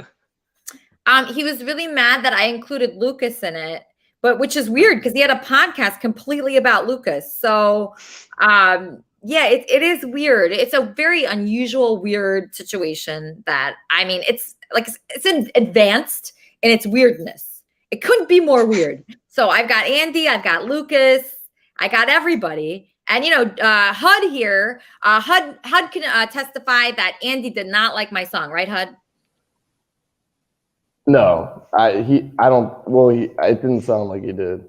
Yeah, he didn't like it. He didn't get the humor in it. And I couldn't believe it because Andy's so funny. And he was really complaining about it. And it changed.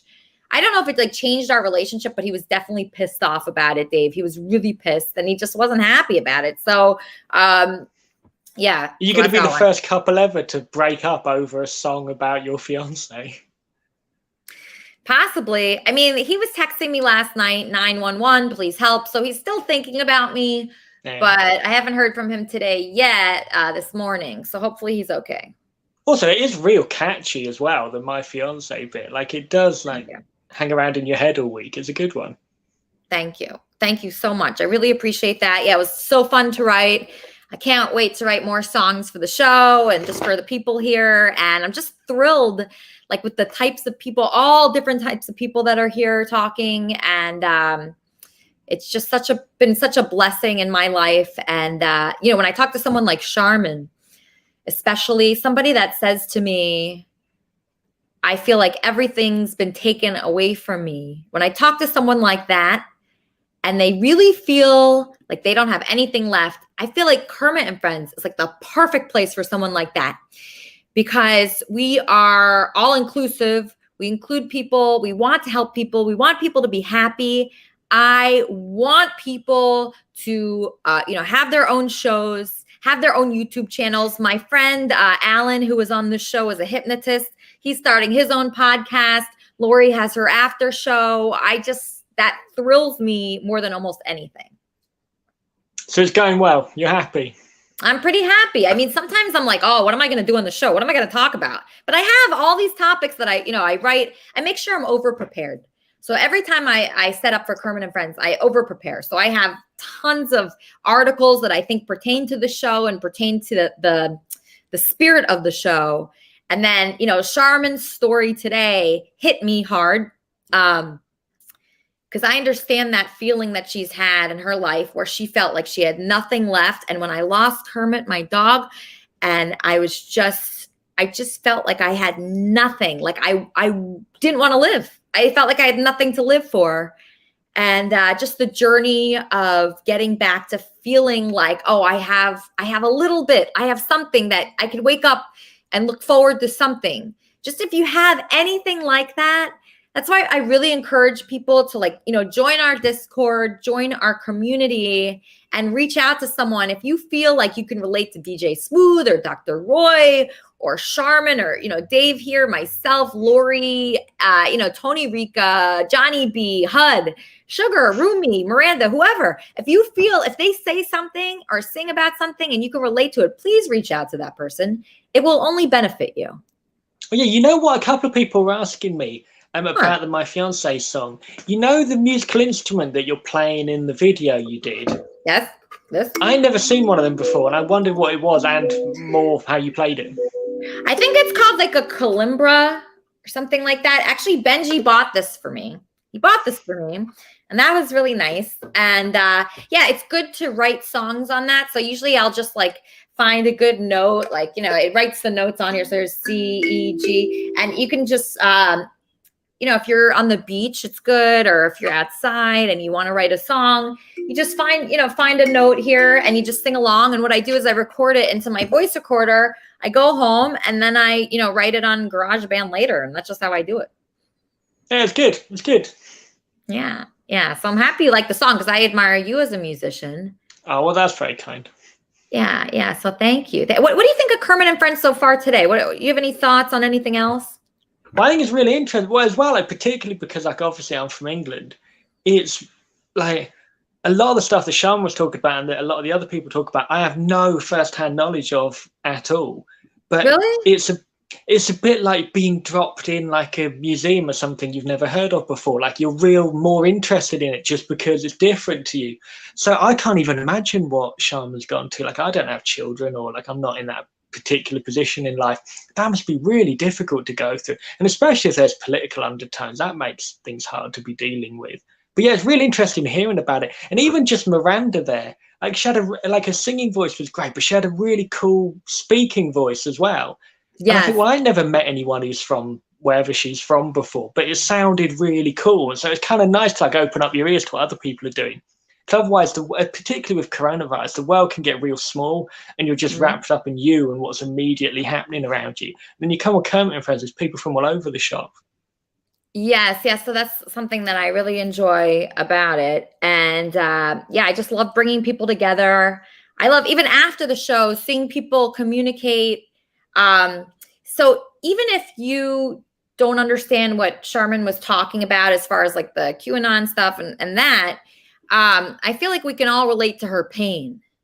Yeah, she's a human being and you can pick up bits of it. Like it does come through. Yeah. So even if you don't know anything like politically about what she's saying, that's okay, because you can still relate to the pain. And we're kind of like watching her go through her pain here, talk about it, be open about it, and really express it in a way where, I mean, there's things about it I don't understand too much. Like, I mean, I never ran for president before. It seems like a good idea, but kind of like it backfired. That would be a great bit for the show, by the way, if you did run for president. Yeah. And I think, the running for president, I mean, I would love that, but, she was hurt by it and it's her dreams. That was her number one dream to be president. And that's something that hurt her. It ended up hurting her. And I feel like we can relate to that because in my dreams, like I have a lot of dreams in my life and a lot of my dreams did hurt me. Like when I went for things, I just got so hurt because I was so close to it. When you get really close to something, it could be more painful. So I feel like everybody here. Okay, so Luna, I want to tell you something. Something changed about Kermit and Friends recently. So I made it possible for anybody to share the Discord link to join the Kermit and Friends fan club, Lori. So you can, you can share it. So there's a couple changes that happened here. I'm going to get to Tony, Rika, and Johnny B next, but I just want to say something. And Rumi too. So Rumi, Johnny B, and Tony, Rika. Okay, so a couple things changed here. So one thing that changed is Lori or DJ Smooth or Sharman, Roy, whoever wants to share the Discord server with their friends, they can. So not only myself and Leaf can share the fan club, but anybody can. So if you have a friend that can relate to Sharman or me or even Andy, God forbid, you can share that link. So then you can bring those people in. So it's not just me and Leaf choosing who's part of it. It's the whole community, like DJ Smooth. I'm sure he has some Liverpool friends that would really benefit from Kermit and Friends. Yeah, he asked me for a link. And I didn't know that I was able to share a link. Yes, this is brand new. So I just did that with him now. So there's a couple brand new things that I want people to be very aware of. The first thing is that anybody can invite a friend or a family member or, a loved one into the Kermit and Friends Discord server so we can all keep in touch. So if you're feeling sad, like the other day, Sharman posted that she was feeling sad. And it was weird. I was feeling sad at the time too. So I didn't write anything because I didn't want to contribute to everyone's overall sadness, but there were other people that were feeling good that helped her. And there were other people that gave advice, and that was really cool. So that's what I want that place to be like. It's just a feeling of warmth to it where people can go in there and maybe they're depressed or maybe they need just someone. You just need someone. Go in the Kermit and Friends Discord server and become a part of that. So that's a new thing. Another new thing is obviously I got monetized. So that's cool. I want everyone here to be monetized, even people I don't like. Yeah, people I like, people I don't like, everyone involved. Become monetized, have your own YouTube channels, have your own wrap-up shows, and then grow them and be patient because it'll happen eventually. So that's great. Obviously, Lori, for the wrap-up show, Sharman's story is so fascinating. Mm-hmm. I mean, I could not be more fascinated by it. It is thrilling that she got to do her dream of running for president. So she was running for president. It's just incredible on its own. But then what came along with it was a lot of pain and sadness and agony, and she's still going through pain. So I'm sure that's something that every Kermit and Friends Kermitarian person can relate to, is going for something you've wanted your whole life, but being devastated by that thing. Like, I thought I'd be married to a funny guy, but then look what happens. I mean, I get like yelled at and screamed at and talked to in a mean way. And, that just comes with it. And, I love Kermit and Friends, but then sometimes it gives me pain. So sometimes things that we really love give us pain. And I think that would be a great topic for the wrap-up show. Do you have anything else that you wrote down? I've got a lot. I've actually written a lot of like thoughts and stuff. Okay. Like here's no I tried to show a message for Eric when you had him on camp last week. This is all more notes here on the back, and then here. The message I wanted to like show Eric when you had him on cam one day was that I was thanking him for joining me in my Quran reading. And I hope Tuesday he shows up because I remember him the first night really being interested in the night journey of Prophet Muhammad. And that is the surah that I'll be going over on Tuesday. Oh, okay. Okay, so Eric has been helping you with your Quran studies on YouTube. He doesn't come every single night. He doesn't come every single night, but you'd like him to. I'd like him to. Yeah, you like Eric. I know why you like Eric. He's awesome. Your friend Rumi's here. Let's say hi to Rumi. And I hope that Rumi and everybody else joins you for the Kermit and Friends wrap-up show. Rumi, are you going to be helping Lori with that?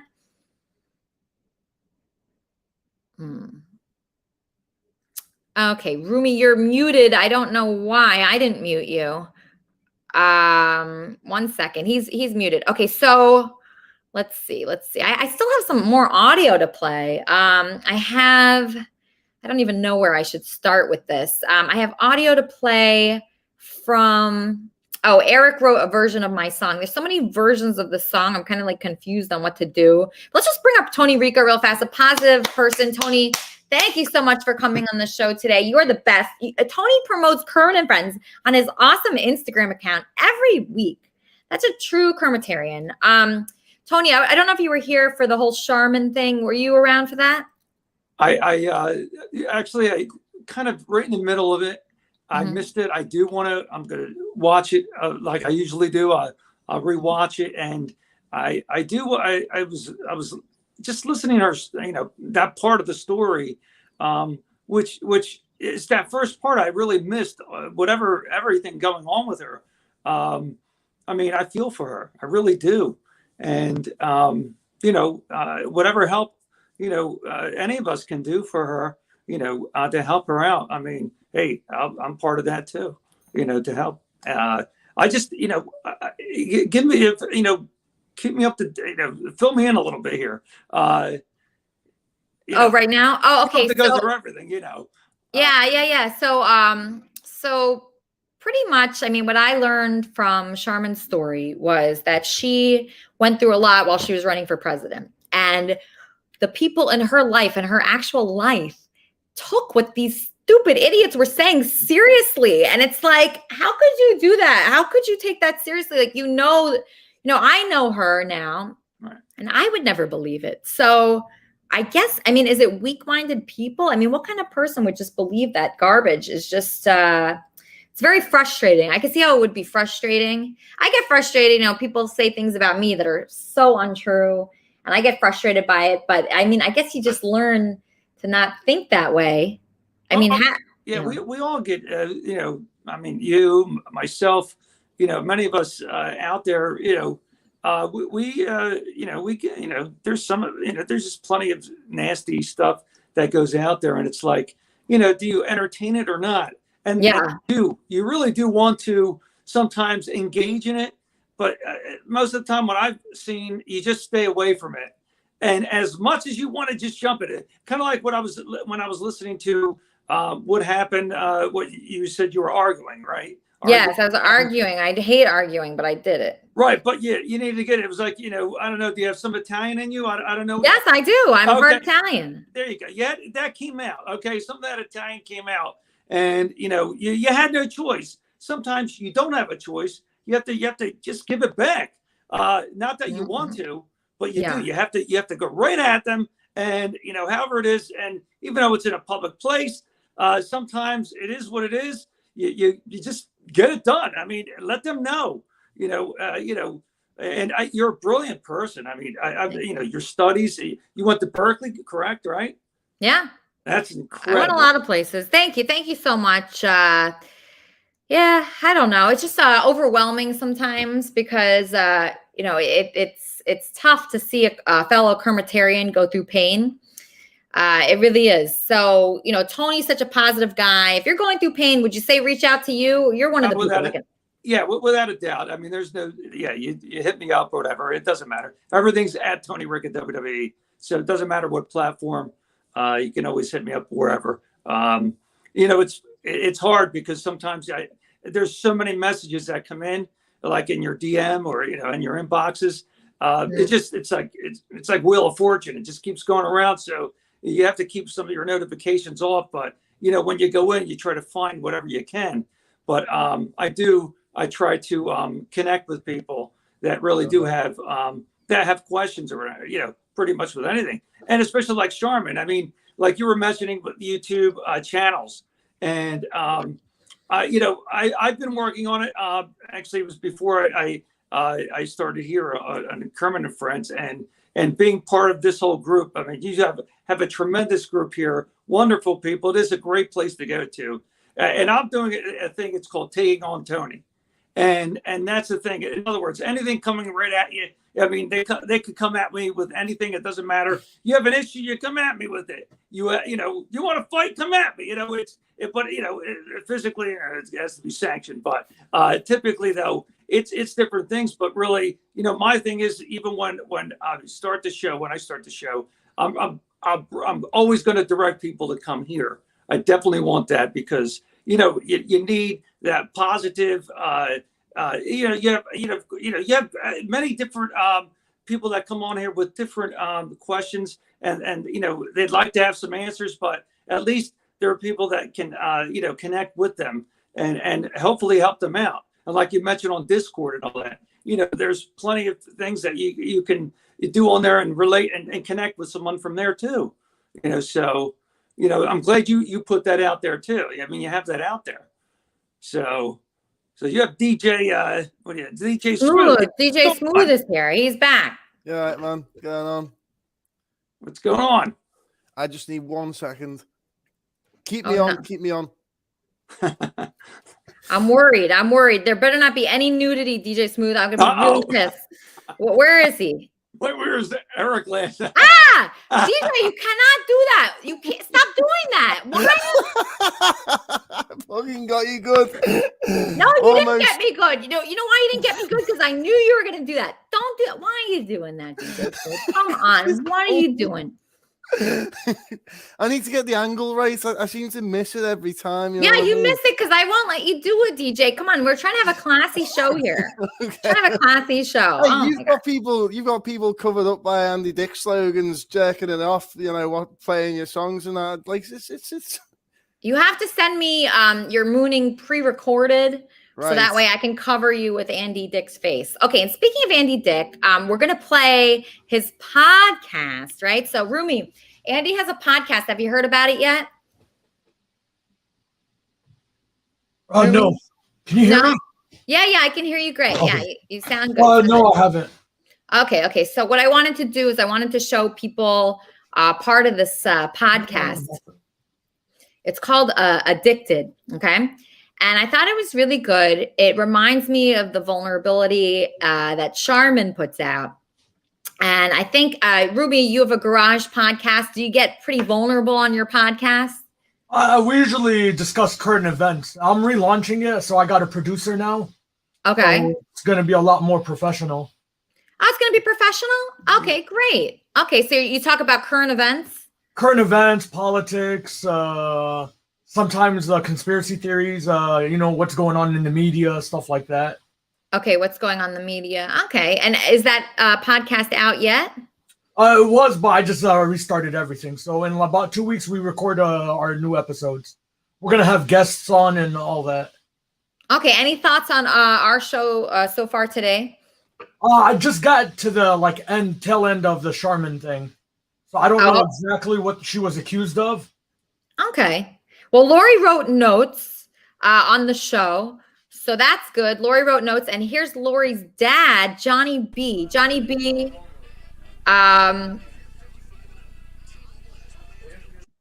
That's some room there you got, Johnny B. Wow. Huh. John. Yeah. I'm here. Sorry. I was talking to my grandson. Oh, okay. Well, I'm gonna play pretty soon Andy's podcast, but first, do you have a song for us? Yeah. Also, you did notice I do give a shout out for you on my the Man Cave Live on You Now. You know. You gave me a shout out? Yes, I did. Really? Yes, ma'am. I Thank tried you. to say holler out to everybody out there. That's great. Appreciate it. Okay. I just had to set up a little Mercy Me. Like a lot going on at the same time. Oh, come on. Okay, it did mute. There we go.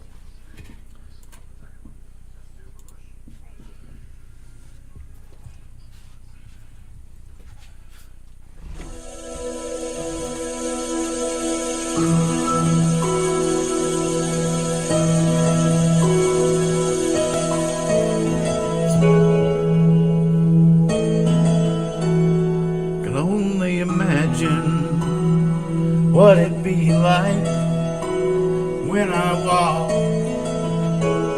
by your side. I can only imagine what my eyes will see when your face is before me. I can only imagine, yeah.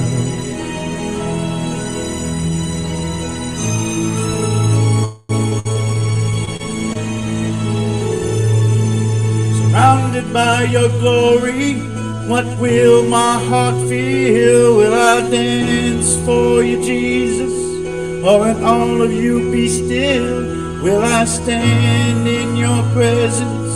Or to my knees will I fall? Will I sing hallelujah? Will I be able to speak at all? I can only imagine. I can only imagine. Only imagine when that day comes and I find myself standing in the sun. I can only imagine when all I would do is forever worship you. I can only imagine, yeah. I can only imagine. Surrounded by your glory, what will my heart feel? Will I dance for you, Jesus? Or in all of you be still? Will I stand in your presence? To my knees will I fall? Will I sing hallelujah? Will I be able to speak at all? I can only imagine, yeah. I can only imagine.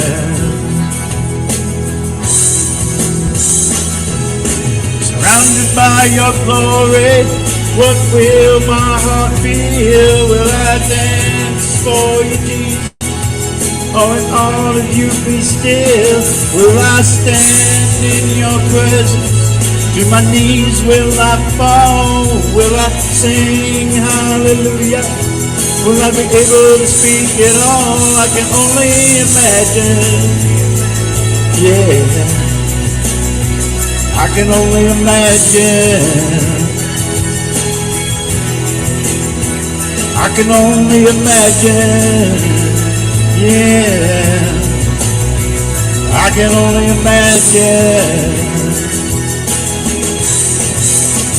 I can only imagine. I can only imagine.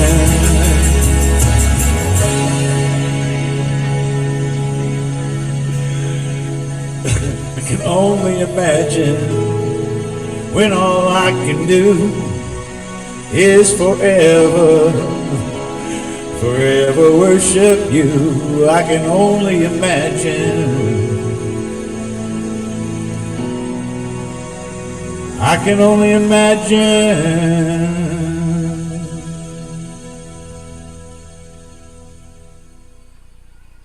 My smart aleck kid. Okay. My smart aleck How's kid. Adam? What's his name? Lucas. Hi. His name's Lucas? Yeah. Is that the Lucas? Yep. Howdy. Hey, Lucas. Hey, I heard a lot about you. I heard you guys are getting wiped up. Yeah. Aren't you Andy's ex, Lucas? Oh, no, I don't swing that way. So this isn't the Lucas. Lisa, zip it. Oh. Zip it. So is this relationship healthy for you? Oh, no. No. Completely toxic. But how is it dysfunctional? This is the guy that's 18? no, this guy's 23. Okay, so he's still half your age. Are you? No judgment. No, it's just a comment. Me? No, it's just I'm starting to get a picture. Okay.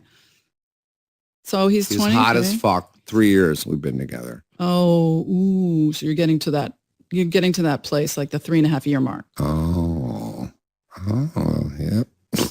I'm gonna cry now. So what happened? You guys are breaking up. He broke up with you. You broke up with him. I'm embarrassed about this, but he hit me. Okay. And when I know girls that have got hit, I'm like, then get the fuck out of that relationship. He hit you, get the fuck out. And then he hit me. I'm like, oh, maybe I did something. I deserve it. 5 times. Andy, dude, we need to talk about this. The doctor says, dude. Dude, there's like a red line here. Okay. There are some gray areas and there's some, maybes, but there's a red line that, people can't cross. Like you just can't cross that line. Mm-hmm. There's some times when people are wasted, maybe you're having rough sex, maybe it's part of like what you're into. And then he's a coke addict. He's like, I think his brain is demented, and he'll like leave my place and go. And then I find out later he went off with other people and was just doing blow all night. I'm like, what? So this really has less to do with him. I still love him. I'm sorry. Of course you do. And it has less to do with him. Can you more with explain that? Because everyone in my world hates him, but I'm telling them, but I don't. And I what's wrong with me that I love him so much? You know what? You know what I think? I love crazy psycho people. Well, you feel like you deserve it. This is exactly what you feel like you deserve. Look, water rises to its own level. Your self-esteem is not in great shape. Like, what are you trying to work out with someone who treats you like that? What is the story you're telling yourself? Good sex? Is it good? Yeah. I mean, people put up with a lot to have good sex. I know. But if you're telling yourself this story, well, I think I can work this out. You're not going to be able to. I'm going to still be with him because literally right when I was getting out of the car before I saw you, 30 seconds, I was on the phone with him. Mm-hmm. And I invited him to come to Vegas to shoot this movie with me. Mm-hmm. I'm embarrassed. You're right. It sucks. Well, I don't think you're going to break up with them. I think you love the chaos. I don't think you're going to break up with them at all. I think you're addicted to the chaos. Yeah, that's what my second baby mama says. You're addicted to chaos. Yeah. The boyfriend I was just talking about, if I bring any other boy over, he beats them up, punches them in the face. It turns me on. So you have a whole kinky thing going on there. No, I don't fucking jerk off watching it. It's like, wow, he really cares about me, I guess. Oh my God. Do you warn these boys before they come over that they're going to get punched in the face? I'm not doing that anymore. Yeah, I will never bring him Father Andy, do not do that.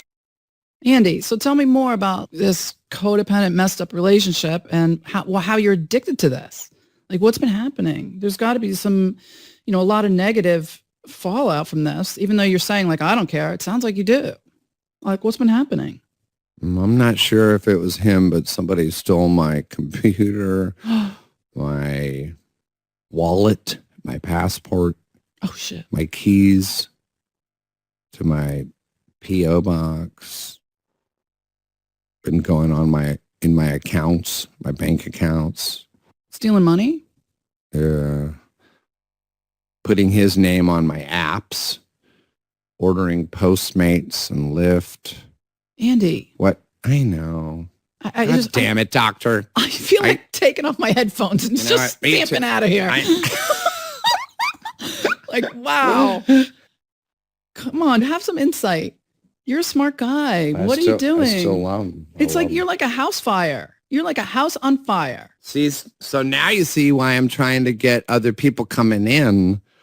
And by the way, there's another one. Another guy? Coming in. He's going to be here tomorrow. He's going to be in my place while I'm shooting that movie. With all your computers and your that's gone. Credit cards and everything's gone. Oh my God. So really your problem is not so much addiction in general. It is really super low self-esteem and your addiction to chaos and crisis and the fact that I don't like when you say super low self-esteem. I don't know. Why are you letting these people destroy you? I'm not. I'm trying to get to the bottom of it, and I confront them all the time. They're doing it. Did you have him arrested? He had me arrested. For? Well, I broke into his house. To take your stuff back? Yes, exactly. Oh, that makes sense. I get it. Well, I mean, you're matter. You're operating on that wavelength of chaos. You're not thinking clearly, and you're operating, again, water meeting its own level. So you're operating where he is, and you're in that same space, and you're going to be acting in this sort of same way. So that he's not going to bring you up. He's going to bring you down. You are not going to be feeling better about yourself. He's going to make you feel worse about yourself. It's not, with all due respect to him, it's not really about the other person. It's about who you become when you're with this other person. And so when we're in a relationship, it's how you feel about yourself. Yeah. Speaking of that, I'm depressed. Remember I said 3 years with this guy. When he's not with me, I'm depressed. And then when he's with me, I'm depressed. It's just not a good relationship. Well, what's the fuck wrong with me? What are you getting out of it? You're looking at me like you're the fucking you're doing answer. the head you know tilt, the fucking answer. Like duh. Say it. What, sex? Yeah. Well, there's probably a lot of other guys out there that would have sex with you. I know, and I'm lining them up. Yeah. I'm trying to, get the fuck over this one. What's my problem? Well, there's a difference between having good sex with a young hot guy and having good sex with a young hot guy who's destroying your life. And picking and choosing the guy that's going to destroy your life versus the young hot guy that's maybe going to treat you with respect, something different. Sure. But there's no but. There's no but. There's no but. Yeah, but. No, there's something that comes after that. They drop the mic and that's it. No, I can't believe people are like that. My brain won't even believe it. And all the people that hate him, which is everybody in my world, I'm like, no, you don't know. He's got a good heart. He's a good guy. I'm sure he does. I'm sure he does as he's stealing your identity. Does. I'm sure he's a great guy. I still love Look, him. you're messed up and you got a lot of shit going on, but you're a nice guy. You're talented. You're funny as hell. You got a lot to live for. You deserve better. And I'm sure a lot of people have told you that, and you're not going to believe it unless, you have some kind of awakening. He's just troubled, and, I feel bad for him. So what are you going to do? Fix him? Yeah, I think he's going to get better like me and you did. Mm-hmm. You know what I mean? Yeah. That's called codependency. When you keep wishing and hoping someone will change and they have potential and that's what you love them for. Yeah, that's classic. Classic codependency. Your vision for your life is to be able to have multiple partners, nobody getting mad at you, have your baby mom in your life, people that care about you, your kids in your life. And what's the last thing that you want? What else do I want? Yeah. What's one more thing? Weirdly, I actually would like to just be with one person like you or with your husband. You know, like I would love it if this guy I'm with now would just be with me only. Yeah. You deserve it. He's not gonna though. I know it. All right, so that was Andy's podcast from Addicted. That was his first episode. So everybody check that out on iTunes. I want everyone also to go to the wrap-up show today. Today, the wrap-up show will be really good because we're going to talk about Charmin and DJ Smooth and Dr. Roy and everybody here, Lori, right? So, Lori, what are we going to be looking forward to? Who do you want to be on the wrap-up show with you today? I'm hoping I get Charmin because I really want to talk about what went on with her. While she was speaking, I actually ordered her book, and it'll probably be here Thursday, and I'm going to try to read it Friday, hopefully in one setting since I have the whole day off. Okay, great. And then I have a link here for people. If you want to be on the wrap-up show with Lori, this is the link to get on it. Okay, just give me a second. I'm going to put that here. Yes, if you want to be on the wrap-up show, here is the link to do so. So everybody from here, I hope you want to be on the wrap-up show to talk about this show and to talk about the people here. So I just put the link in the chat. Obviously everybody that was on the show today, I hope that he comes on. I want to talk to him. I hope that he comes on. I want to talk to him. I want to talk about Andy's podcast and this whole Lucas situation. I hope that Rumi comes on. Those are like the big main subjects: is Andy's podcast, Lucas, HUD's witness of certain events. Yes, HUD was a big witness. Charmin. Like, you have to get it out of HUD because HUD is really a big witness to everything that's going on. He's at Andy's apartment a lot. He's there. He's in the middle of everything. So HUD, this is Lori. She hosts the wrap-up show to this show. So I hope you'll be a part of it. You will? Okay, Yeah. Great. This guy's great. This guy, HUD, is really great. Okay, awesome. So HUD, Lori, reach out to HUD. And okay, that's great. And then we got Johnny B. I think Johnny B wants to sing one more thing before we end. But everybody that participated today, I just really appreciate. Lori, thanks for doing the wrap-up show. You're better than Corey, you got to admit, because you are nicer. And you appreciate it, and you are making so many friends here. Eric is a good friend too. He wasn't here this week. He wanted to take a break. I think he just overextended himself with all the videos he's been making. But yeah, I just want you to connect with everyone. That's it. And me too. And if you guys have ideas for the show, ideas for guests, like Charmin has sent me some guests. If you know somebody interesting, like Smokey sent me Miranda, like if you know someone that you think would enjoy the Kermit and Friends experience, it really is an experience, and it really is something that's like every day, all day. These people are in communication with each other. And if you're, musical or creative, or you just want to have a good day, like somebody said, this guy, Andrew Jones, wrote in the Kermitarian Discord. He said, what's the point of Kermit and Friends? I don't get the point. So, what's the point of anything, right? What's the point of like me playing this instrument? Like, what's the point of me having this book? Like, what's the point of me talking on the phone? What's the point of me going to lunch? Like, just the point is to have fun. So don't think too hard about it. If you enjoy Kermit and Friends, if you like the experience, it's kind of like a variety show. Mixed with like the Muppet Show and just everything else like SNL. I look at it as a mixture of a lot of things that I like. And I just want people to have a good time. And that's the point of it. That's it. It's not really too deep. And I'm going to leave you with a performance from the beautiful Johnny B. And then we'll see you on the wrap-up show. See you next week.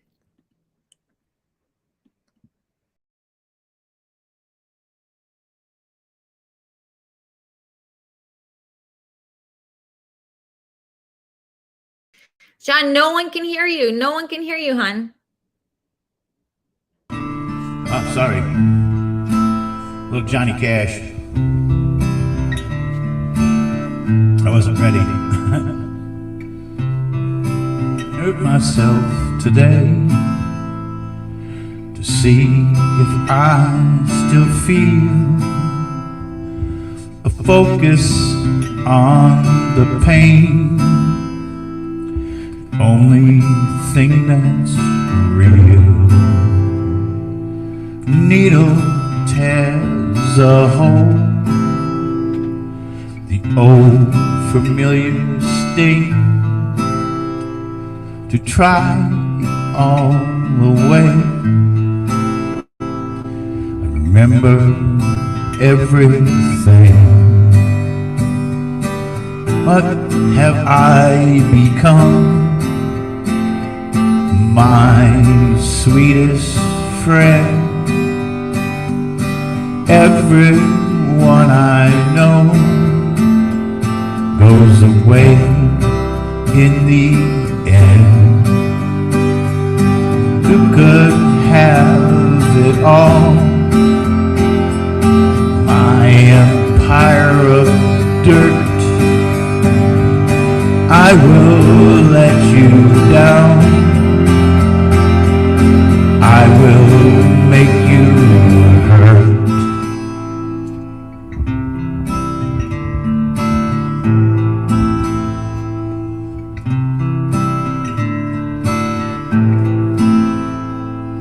I wear this crown of thorns